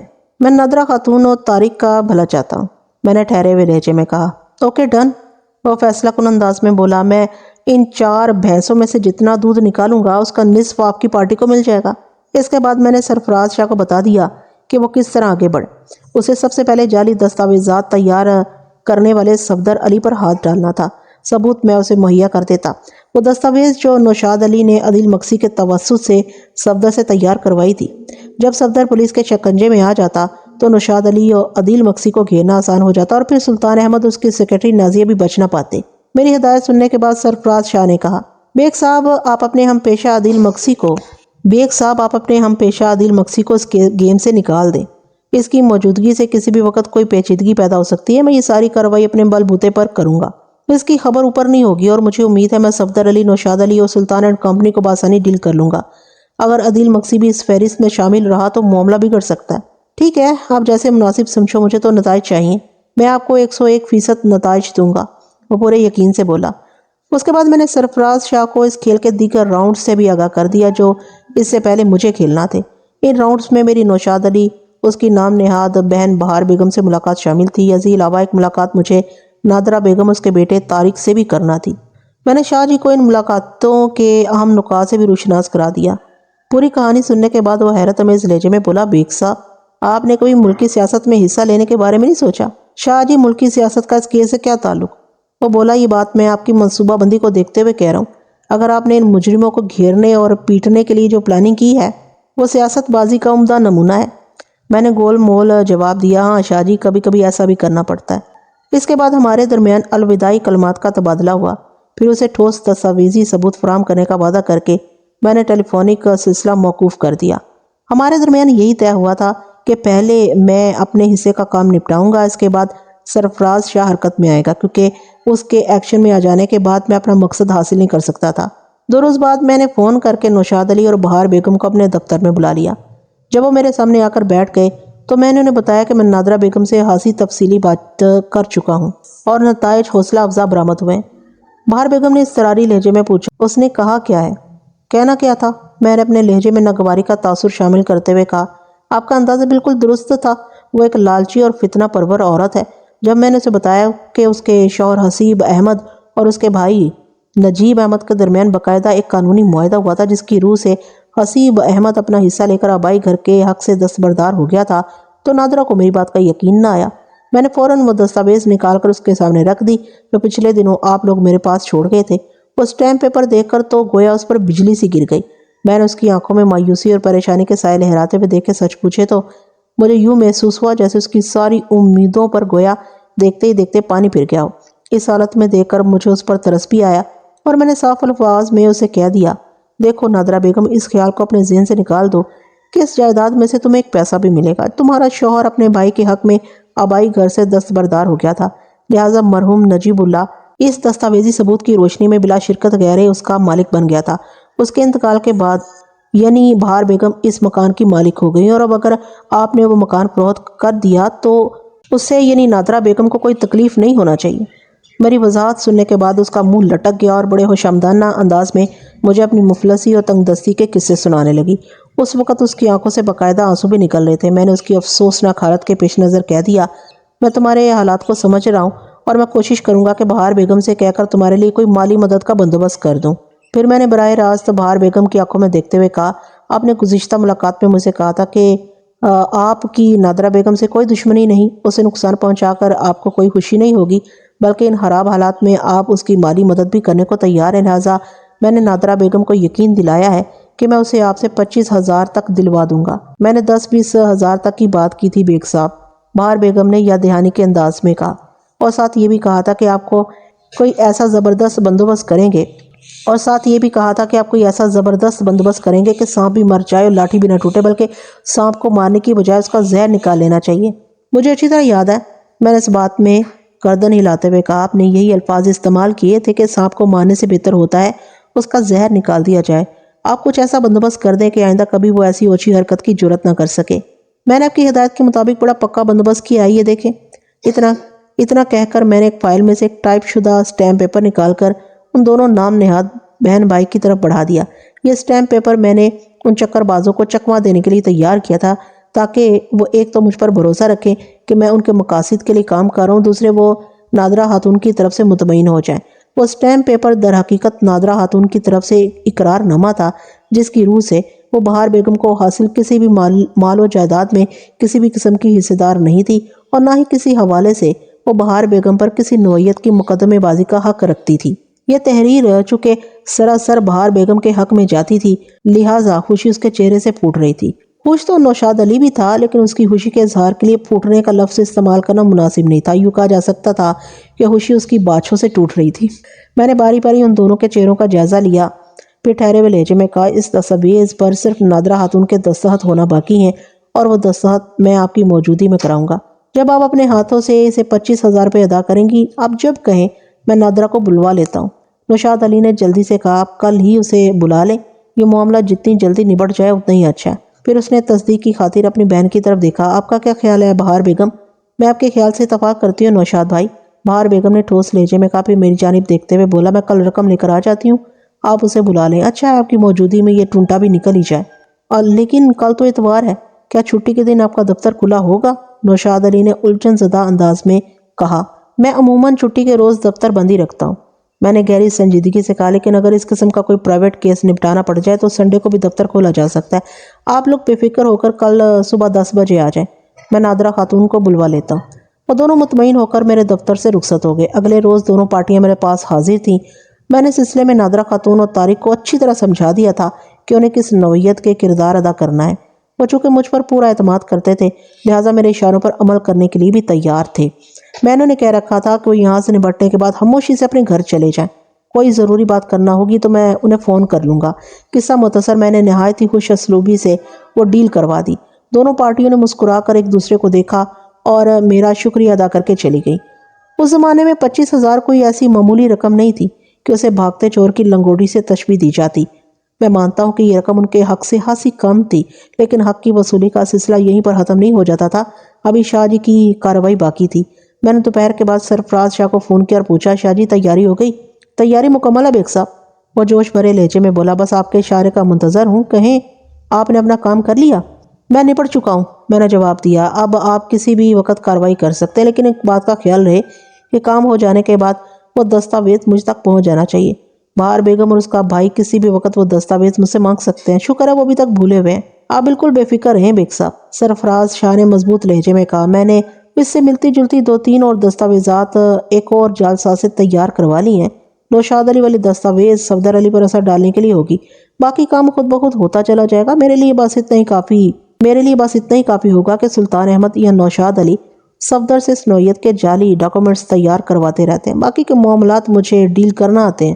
میں آج کارروائی کے لیے نکل رہا ہوں، انشاءاللہ کل صبح آپ کو کوئی خوشخبری سناؤں گا۔ نوشاد علی والی دستاویز بھی واپس کر دوں گا۔ میں نے مطمئن ہونے کے بعد فون بند کر دیا۔ آئندہ روز علیل صبح سرفراز کا فون آ گیا۔ میں نے مسرت بھرے لہجے میں بتایا، بیگ صاحب کام ہو گیا۔ چور کی چونکہ کوئی ٹھوس بنیاد نہیں ہوتی، اس لیے اسے ہلانا زیادہ مشکل ثابت نہیں ہوتا۔ میں نے یہ معاملہ رفع دفع کرنے کے لیے اسے مجموعی طور پر 50,000 روپے وصول کر لیے ہیں، اور اس وصولی کی کوئی رسید بھی نہیں دی۔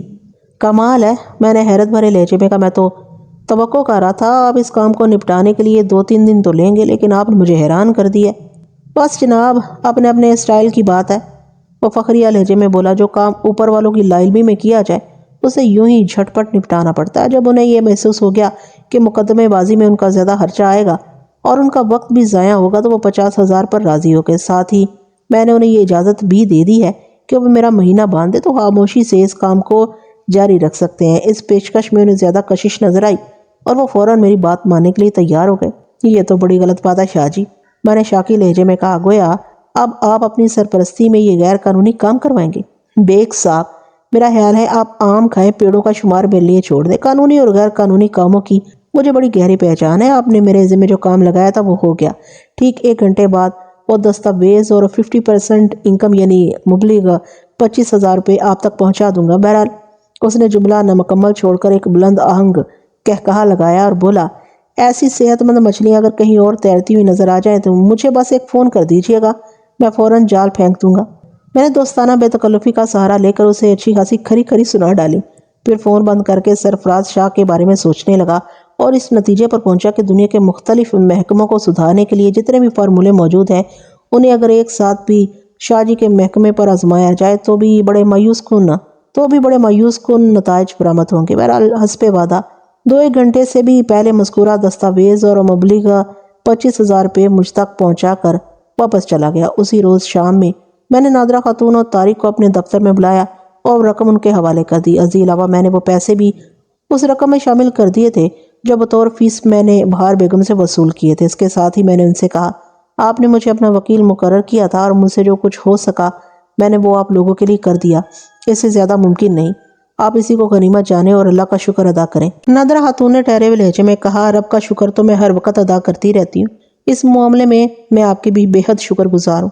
یہ سب آپ کی غیر معمولی کوشش سے ممکن ہو سکا ہے۔ میں اپنے کیس کی صورت کو اچھی طرح سمجھ گئی تھی۔ واقعی اگر ہم عدالت کا دروازہ کھٹکھٹاتے تو کامیابی کی امید نہیں کی جا سکتی تھی۔ زیادہ سے زیادہ ہم نوشاد علی کو فراڈ ثابت کر دیتے، لیکن وہ خاموش ہو گئی۔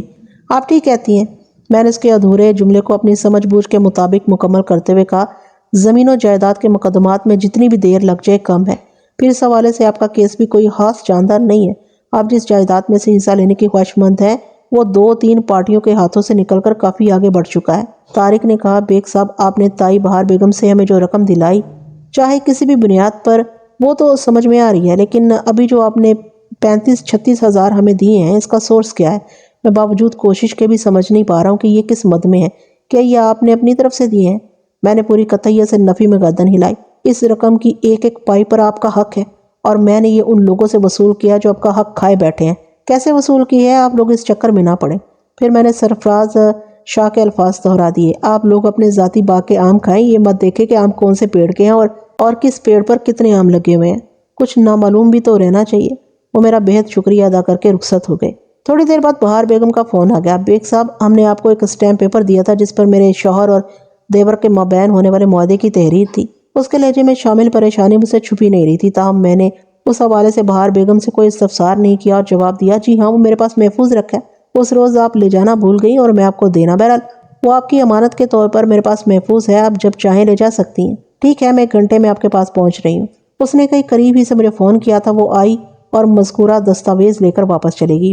نہ میں نے اسے پوچھا اور نہ ہی اس نے بتانے کی زحمت کی کہ وہ اس دستاویز کے فوری حصول کے لیے اتنی مضطرب کیوں تھی۔ میں اس دستاویز کا کارڈ کھیل کر جو بھی مقصد حاصل کرنا چاہتا تھا اس میں کامیاب ہو چکا تھا۔ اب وہ سرکاری کاغذ کے اس نمونے کو کسی فائل میں لگاتی یا کہیں اور رکھ دیتی میری بلا سے۔ 2 روز بعد طارق نے مجھے فون کیا۔ وہ میری کوششوں کو سراہتے ہوئے ایک مرتبہ پھر میرا شکریہ ادا کر رہا تھا۔ میں نے اسے یقین دلایا کہ اگر اس کا تعاون مجھے حاصل نہ ہوتا تو شاید میں اتنی اچھی طرح کامیاب نہ ہوتا۔ اس وضاحت کے اختتام پر میں نے اسے پوچھا، یار یہ بتاؤ، یہ آج کل تمہیں بسکٹ فیکٹری سے کتنی تنخواہ مل رہی ہے؟ 1800 روپے، اس نے جواب دیا۔ میں تمہیں تمہاری صلاحیتوں کی بنا پر ایک پیشکش کر رہا ہوں۔ تم اگر میرے پاس کام کرنا پسند کرو تو میں تمہیں 2500 روپے تنخواہ دوں گا اور فیکٹری کی بنسبت ٹائم بھی بہت کم، دوپہر 2 بجے سے رات 8 بجے تک۔